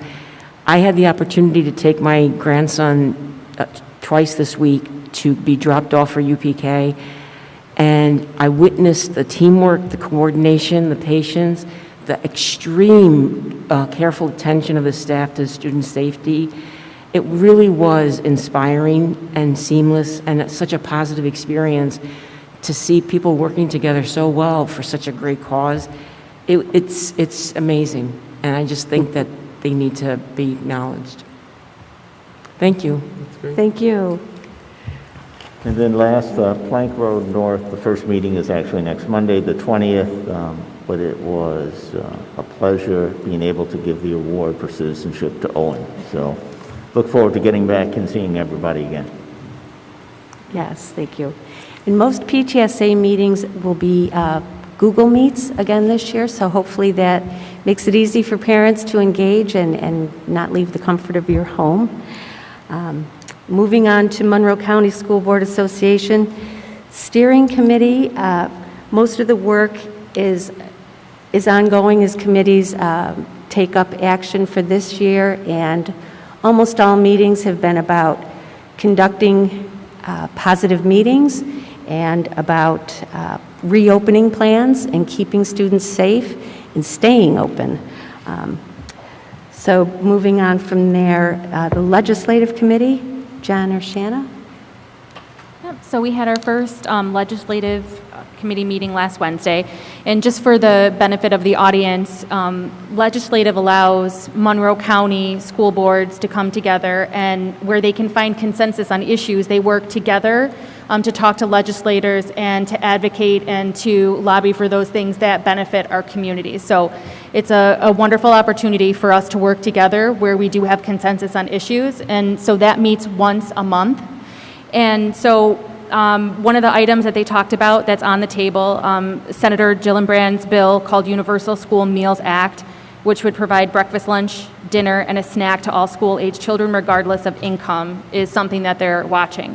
Right now it's in committee, but it has a sponsor, a House sponsor, and so they're expecting that this is going to move to the floor, and so this will benefit, obviously, we don't have a position, Monroe County doesn't have a position on this issue, but it's something that is obviously we're watching as it affects the students in our schools. Typically in December, there is a one-day trip to Albany where you have the opportunity to talk to legislators. This year, the trip is going to be canceled because they are not going to be in Albany until session begins in January. So that is one unfortunate piece of news. But we can still work with our local legislators on issues and still hopefully email and talk with them. It just won't be an in-person trip. And one of the things they talked about at this first meeting was some opportunities. These are some of the different ideas that we're talking about finding consensus on. So for funding is one area that all of Monroe County is finding obviously very important, making sure that the governor delivers on foundation aid funding. And it was an opportunity to talk about some other issues such as absenteeism due to quarantine requirements. And different issues like that. So it was a good first meeting where we were given packets, and I'll send that out to you guys so you can see what different issues they're talking about. And then, there has to be consensus to what they move forward, but that was a good first meeting, so we could meet each other. And what's nice about it, too, is it's also attended by their superintendents. There's different types of representatives there, Sherry Johnson. So it's a good opportunity to hear from different levels.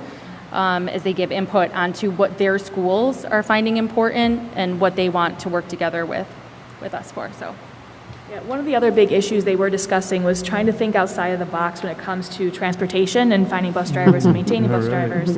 That's a Monroe County issue. Yep. I mean, statewide, probably nationwide. But really trying to think of different ways to bring new people into the profession and looking at what the requirements are and how we can kind of expand that or refine it to open up our options in terms of who can drive and some of those basic requirements. Yep. So that's a big one on the docket for this year. Yeah, there's some requirements on the CDL requirement that is prohibitive for some drivers, and can we have something that's customized just for bus drivers so that because we have people that work on the buses, they don't need to be able to fix some of the issues on the buses. Can we find something that would make it easier to bring people into the market? That's good. Labor relations. So labor relations will meet next Wednesday, and the presentation will be, are you prepared to respond to a cyber attack or inadvertent data breach in your school? It'll be presented by Farrar Forenza, the attorneys, so I will be there, and usually Dave Swinson comes, and so I'm sure he'll be there too, so I'll be able to report next month. Excellent. And for information exchange, for Mike and myself, tomorrow is actually a meeting at noon, and it's a presentation by the Rochester Technology and Manufacturing Association offering apprenticeships. So that is something that I'll share back with Thomas and share the information with all of you as well. So great opportunities for students across the county.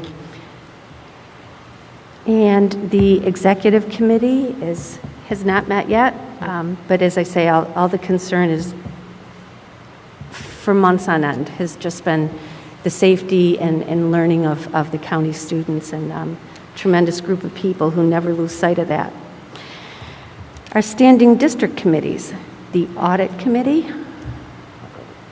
Okay. So the audit committee will have our first meeting in 3 to 4 weeks, much like a number of these. The first ones are coming up, but we have had some audits and we've done well. Always room for improvements, I think, as Brian knows. but no major findings, so that's good. And our internal auditor, the company that used to do it, is no longer doing school internal audit, so we changed to Bonadio for the internal audit. Thank you. And the policy committee. Would you like, okay. The policy committee has met a few times. We have a lot of rookies at the table, is the best way to put it, I guess.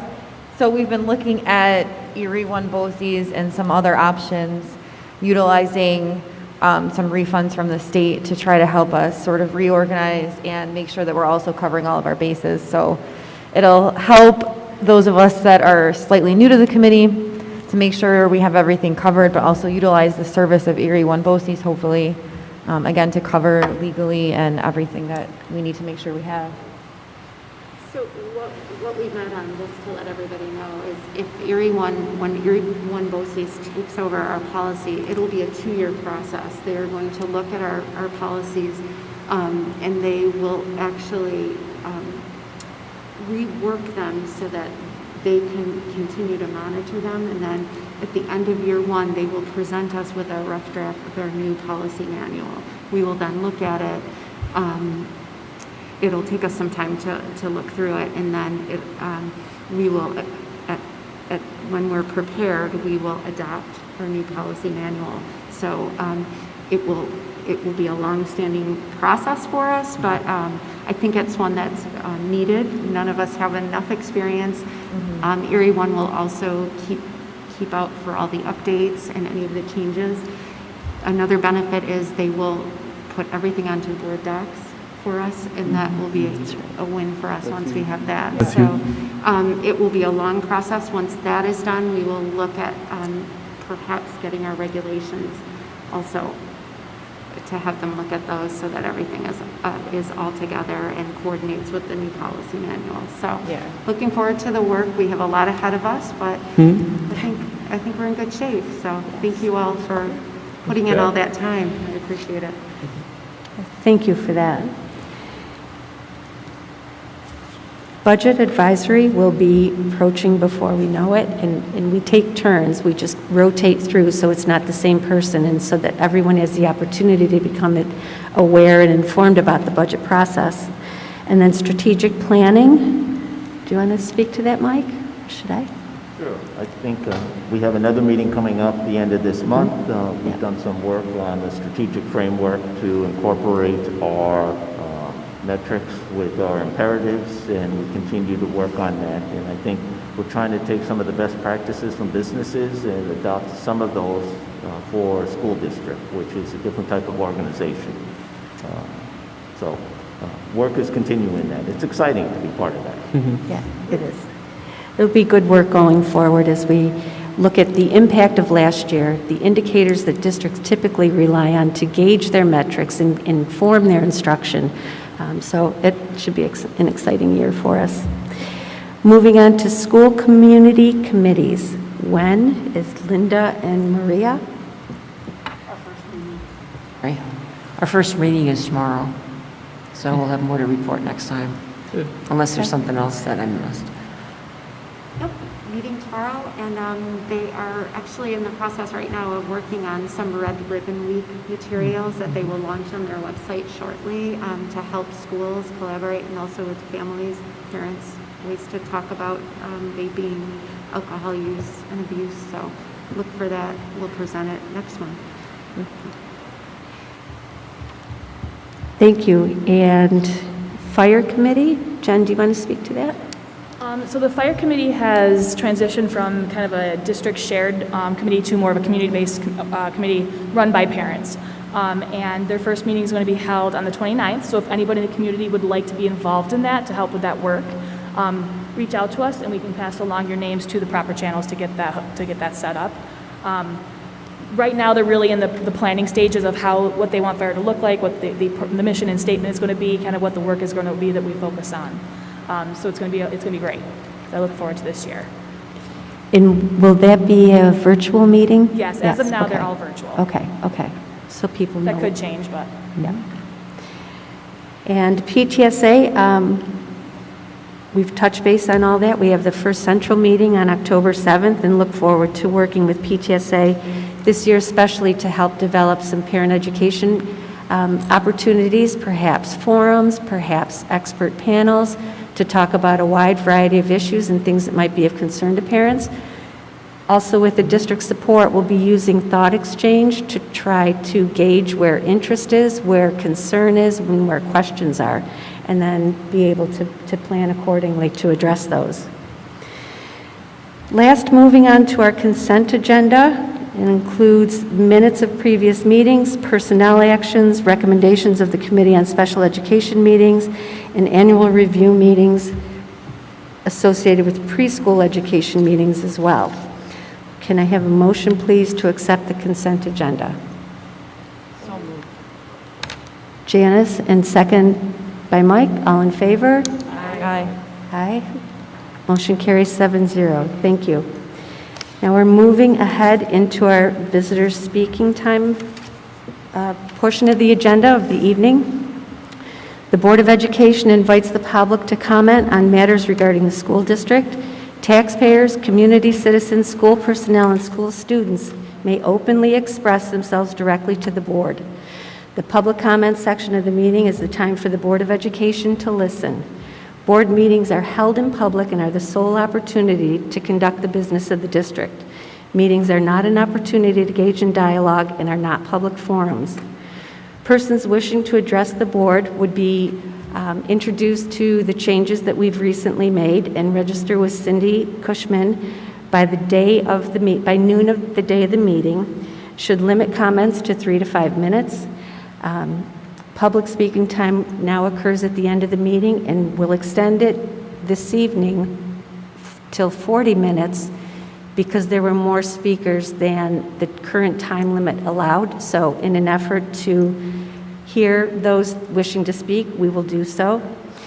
It is imperative that speakers address the board in a civil manner, refrain from discussing specific personnel or students, limit outbursts, and limit unnecessary noise. Comments naming specific personnel should be addressed privately or in writing to the board to protect individuals' rights. Matters that infringe upon student privacy will not be addressed in this public forum. The board encourages an atmosphere of respect and tolerance and strict adherence to the code of conduct. Speakers should address the board and not the audience. Should persons act in a manner inconsistent with district protocols, they may lose the privilege of the floor. Often students are in attendance and expectations for positive behavior are clear for all. The board would also like to encourage speakers to continue conversation through other means, including phone calls, follow-up meetings with a district administrator to further address questions or concerns. The board encourages parents and community members to become involved and informed, utilizing the proper channels of communication to do so. Because school boards do not manage the daily operation of the district, we encourage you to seek clarity on any specific issues or questions you might have by reaching out to your child's teacher or building administrator. The board recognizes public education may include controversial issues. However, the board believes challenging issues can be addressed in a civil manner while promoting respect and tolerance for all. We encourage the positive engagement of all stakeholders. So please, Cindy, if you would introduce the first speaker. Bethany Mrugalski.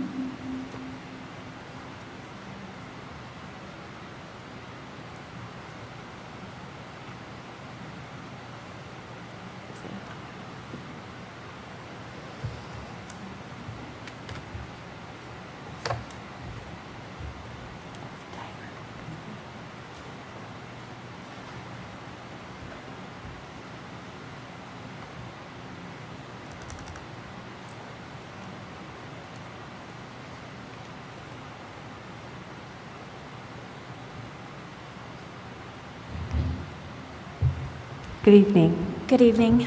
Thank you for the ability to speak to you today.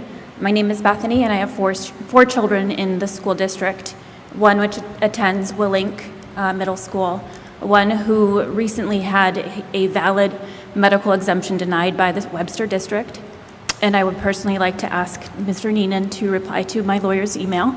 I'm not here to address that topic, but I would appreciate that follow-up from you. I have 2 younger children, one whom I'm homeschooling, and a child who is not ready for school. I wrote out something, and I really feel compelled not to read what I've written.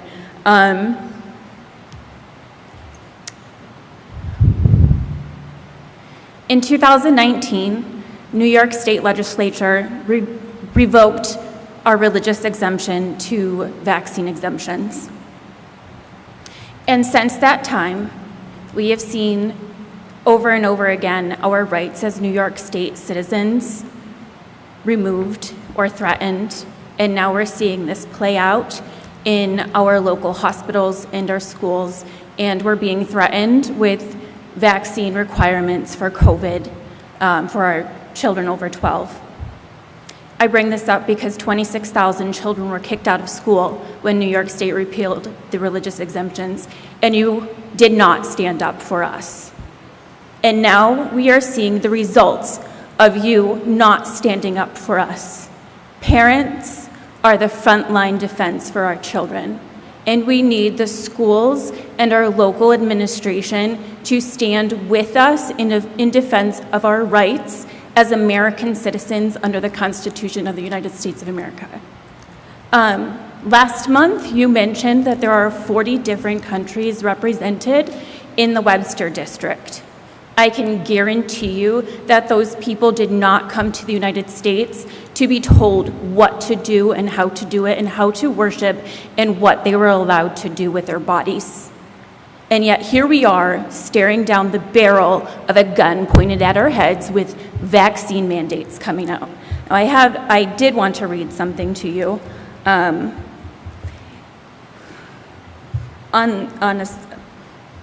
along those lines. It's titled "Sit Here." Sit here, but not there, because you love me and I love you. Stand there, but not here, because I love you and you love me. Wear this instead of that.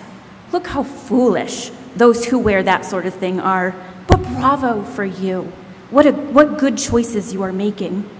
Those people may influence you to have poor judgment. I care more about you than they do. Listen to me instead. Look at what they are doing. What a waste of their effort. They would have done better with their time had they done this instead. Please don't even think about going there. Those activities are sure to contaminate you. Do this small thing. What? It makes you uncomfortable? But it is such a small thing. What if I gave you this? Will you do it then? But I love you. Do this, but not that, because I love you. I know you don't want this, but allow it anyway, because I love you, and you love me. Others rise up and say, oh, my dear, they would never do anything to your detriment, because they have your best interest at heart, because they love you. Silence your dissidents. Do it for me.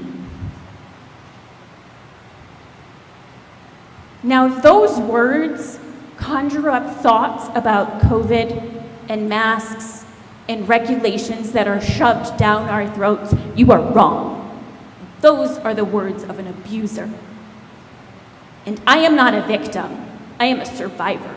So I am telling you all right now that you are complicit if you do not stand up for our children, because they are learning right now to be compliant.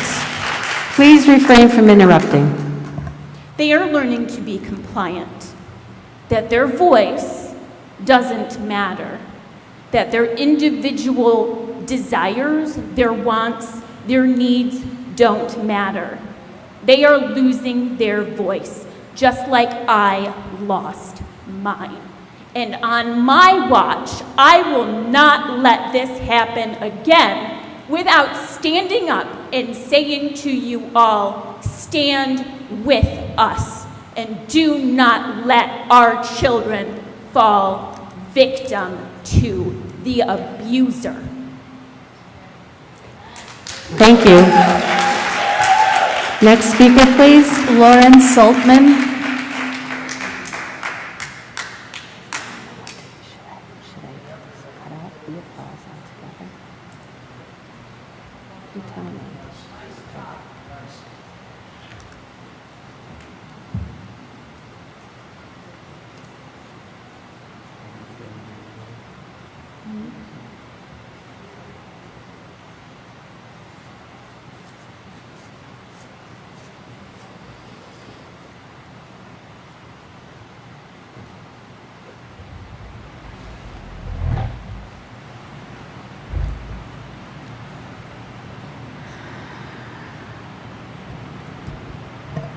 Good evening.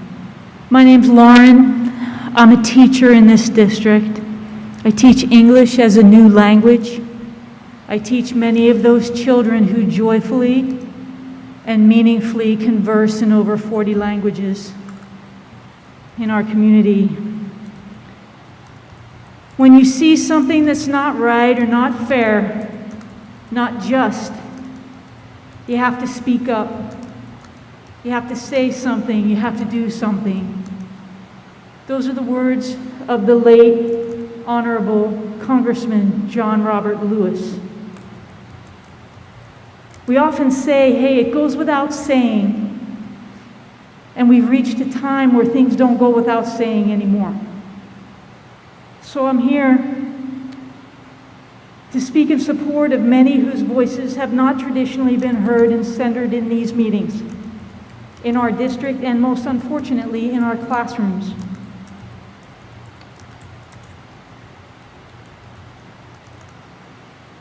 This community is made of students and families from around the world, of every religion, ethnic background, and race. To look around this room as someone did at a previous meeting and suggest that this very sadly all-white room reflects what Webster looks like and speaks like is a willful blindness that is dangerous for all involved.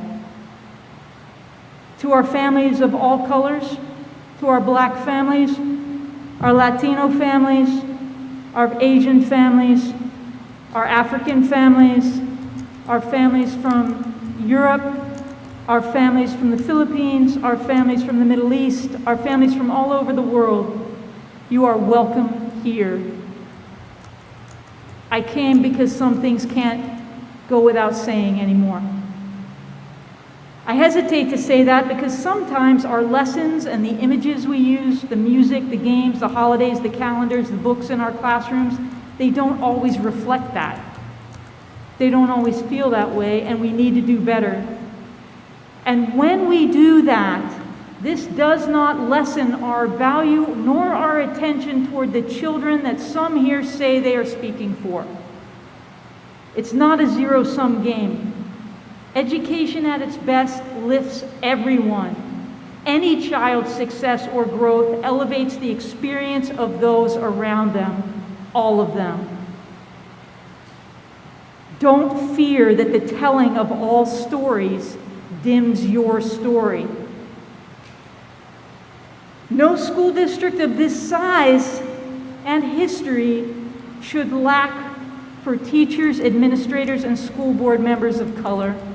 It's inexcusable, it's harmful, and it should give every single community member serious pause. It's just not okay. The answers are not simple, but nor are they terribly complicated.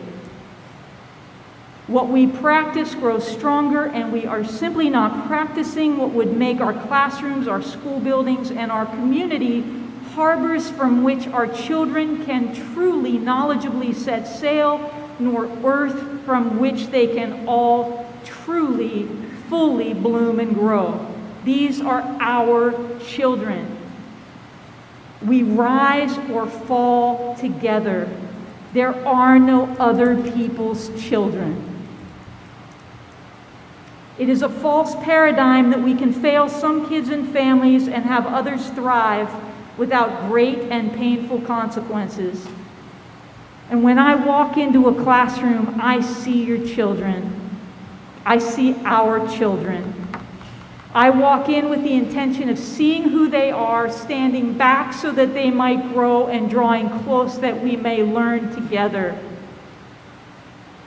They want to understand our world, and our national history makes literally zero sense if you do not talk about our racial history. It makes no sense. We cannot move forward hoping that the scab of time and ignorance will not crack atop the festering and infected wound of racism.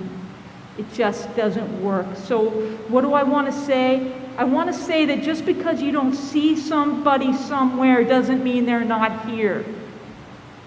Just because you don't know somebody's history doesn't mean it doesn't exist.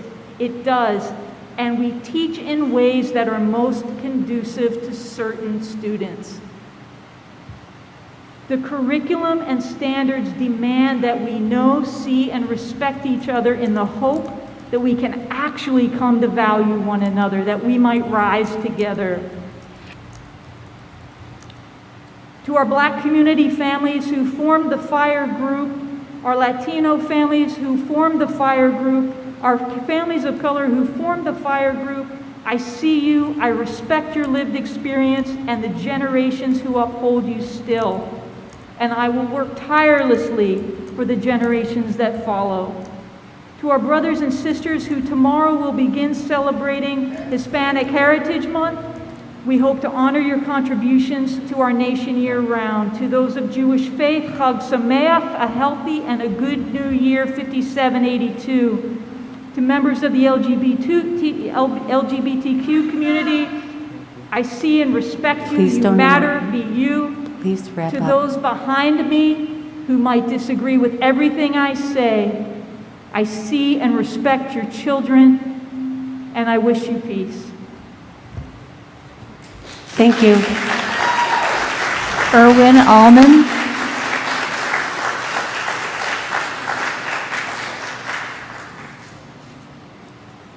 Erwin Allman.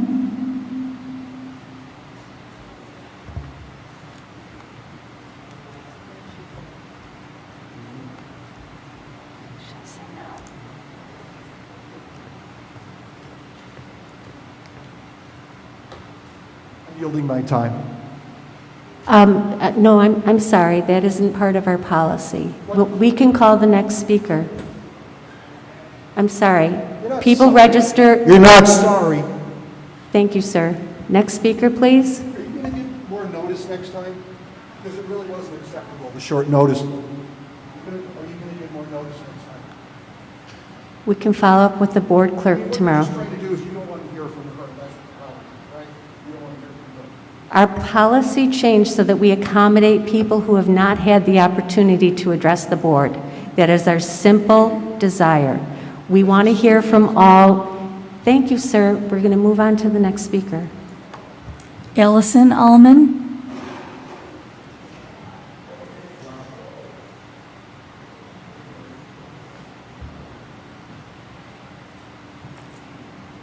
Louis Levine.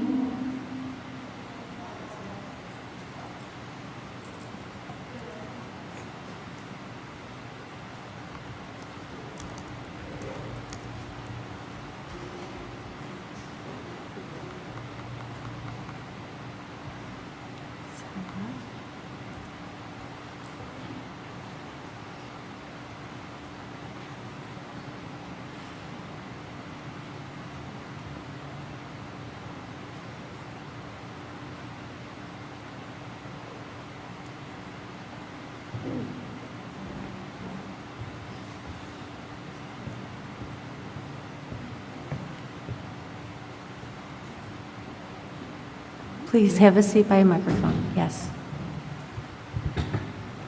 Good evening, and thank you for allowing me the opportunity to speak tonight. On Monday, August 30th, the board held another one of its special meetings that covered a number of issues, including the adoption of needless masking policy 5160 without community input, a policy whose sole purpose seems to be to give the board a weapon to discipline staff, students, and remove visitors from school premises. a weapon to trample on First Amendment rights of free speech and quash the opportunity for civil discourse, the hallmarks of any educational institution. However, I am compelled to bring up a more ominous situation that presented itself at the August 30th special meeting. It is my understanding that there were approximately 10 community members and taxpayers in attendance. It is also my understanding that these handful of attendees were met by 3 police officers and 7 additional school security personnel. What is going on? This was a meeting that the public had every right to attend. I have attended several regular and special meetings since June. Aside from a handful of people disrespectfully talking over a few speakers, which no one should condone, I have never witnessed any type of behavior that would remotely warrant a large security task force to oversee a meeting. Is it the board's purpose to intimidate and bully the public from attending these meetings? It certainly cannot be a matter of the board being concerned about its personal safety or the safety of the attendees. This is beyond the pale. This is my beloved Webster. This is my beloved New York. This is my beloved United States of America. It is not a totalitarian regime that subjugates people through a show of force and controls every aspect of life, especially the education system. Or maybe this is the board's intent. Webster deserves better. If the board cannot lead as elected officials and represent the community instead of promoting its own agenda, then it should step out of the way. Thank you. Thank you. Next speaker, please. Brendan Casey.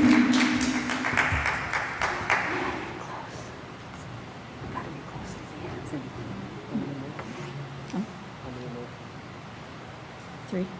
Brendan, 2 more.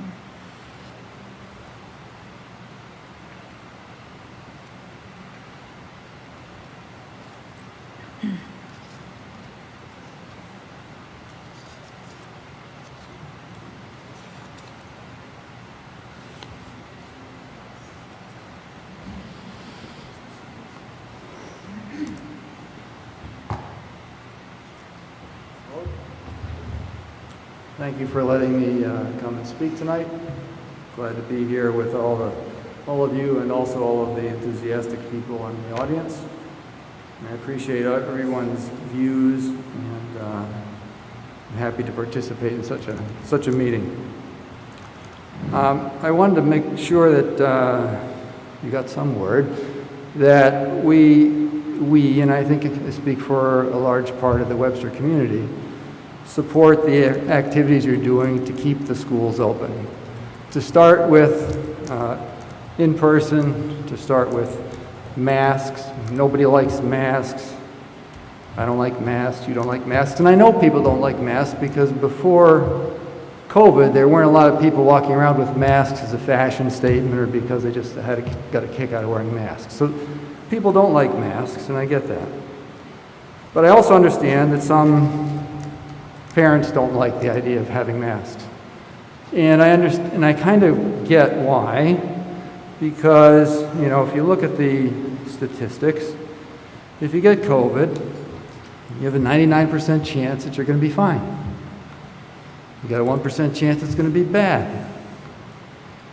And so I can imagine people thinking it's okay. In fact, after the last meeting, guy came up to me, said, I'm 70 years old, I had COVID, I'm fine, it's no big deal. My brother had COVID, he was fine. My 95-year-old father-in-law had COVID, he's fine. All part of the 99%, all great. But my father-in-law's wife, my stepmother-in-law, she got COVID and she died. She was one of the 1%. So I can understand some parents saying, you know what, 99% is okay for me. I don't want to do the mask, I don't do anything, 99% is okay. But the school district has a different perspective. The school district, as we heard last time, has 10,000 people in the school district between students and teachers and bus drivers and custodians and administrators, etc. So if you have 1 in 100 of 10,000 people, that's 100 people. Now you got 100 people who are very ill. And it's the board's and the school district's responsibility to protect all those people. And so they, while it's still the same 99% are okay, don't have the same freedoms, perhaps, or desires that the parents might have where they have only one student to worry about.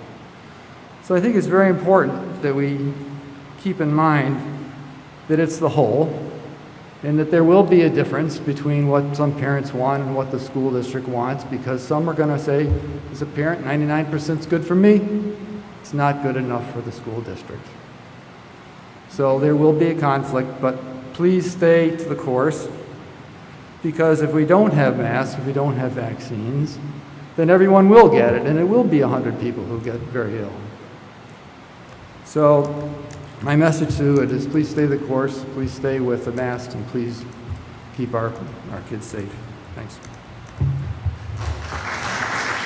Thank you. Joe Miranda.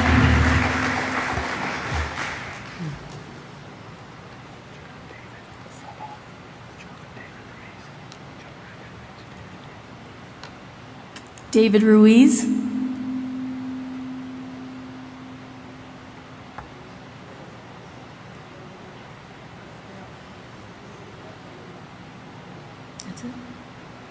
Thank you. That concludes the public speaking portion of the meeting. And with that, can I have a motion to adjourn, please? Janice, second? Wait. Oh, I'm sorry. Joe? We just called you, Joe.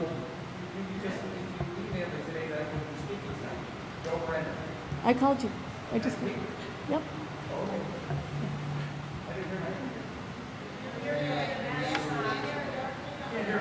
Yeah.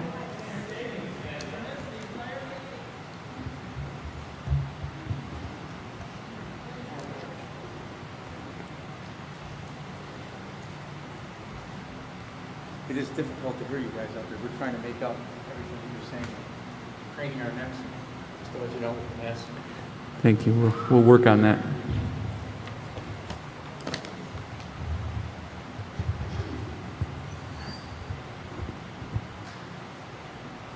I am addressing both the board and the attendees. I'm sorry, Mr. Miranda, you're addressing the board in this forum. Say this again.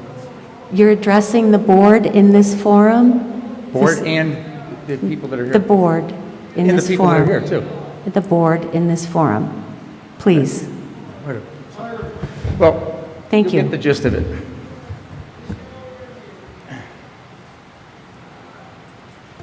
My name is Joe Miranda. I live in Webster.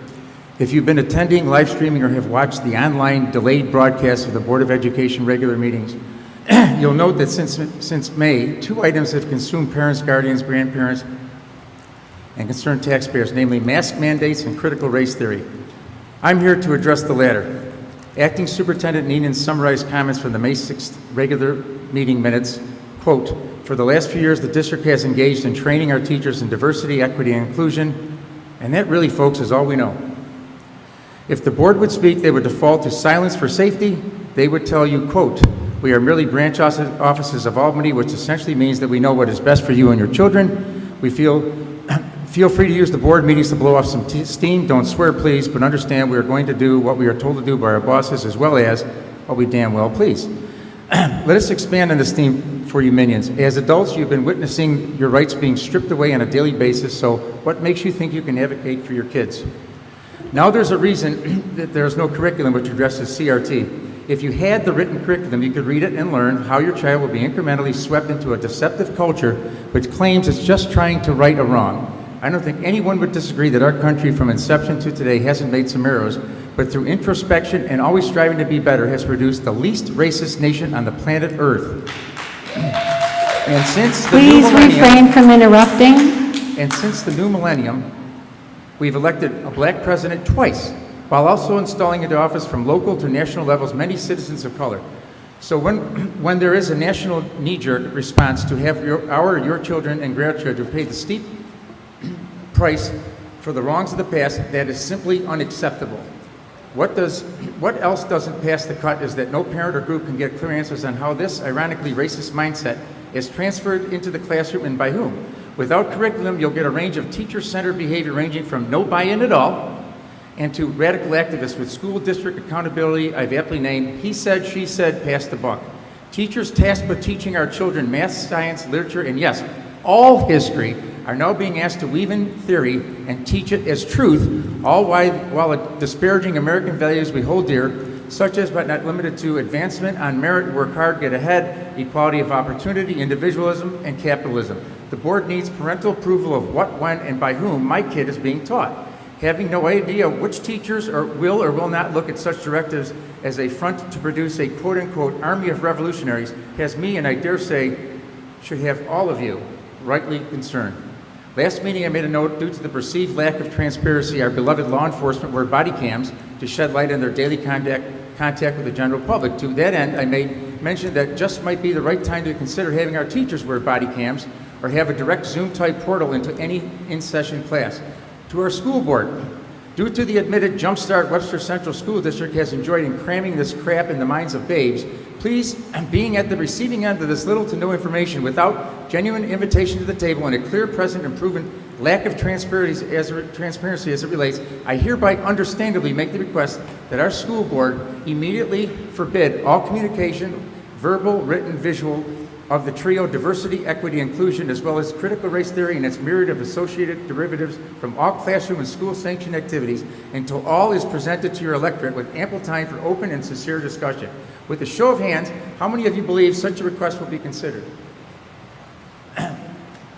So based on historic perspective, we can all expect that our police to be involved every single step of the way will be pushed to the side and business conducted as usual. The desperate state of affairs where the institution entrusted with the future of the United States has taken a backseat to our mandate that we are allowed full access to all aspects of our children's education requires desperate measures. I therefore, with the sincere goal of getting the attention and action of our Board of Education, propose the following to ensure that we are active participants in preventing the biggest wrong so far involving the indoctrination of our children. If you're able to, consider homeschooling your offspring, or please ask questions about the going-ons in each of their classes each day, or deprogram them after school and do your best to undo the harm, or have them surreptitiously record classes, take pictures, surveys, handouts, books, assignments. Why? Believe it or not, you have recourse. Grab a handout which will direct you to the most influential site of the most influential person in the investigative reporting of critical race theory, Chris Rufo. Among other efforts, Chris is the founder and director of Battlefront, a public policy research center that makes it his mission to uncover the non-truths we are being bombarded with daily. His office has given me full approval to take advantage of their expertise. So I just want to let you know there'll be flyers handed out, and you got to do what you got to do, and I understand, and I hope the school board understands. Thank you. Thank you. And I believe that does conclude the visitor speaking time this evening. May we have a motion to adjourn? So moved. Janice, second by Maria. All in favor? Aye. Thank you, everyone. Be safe and take care.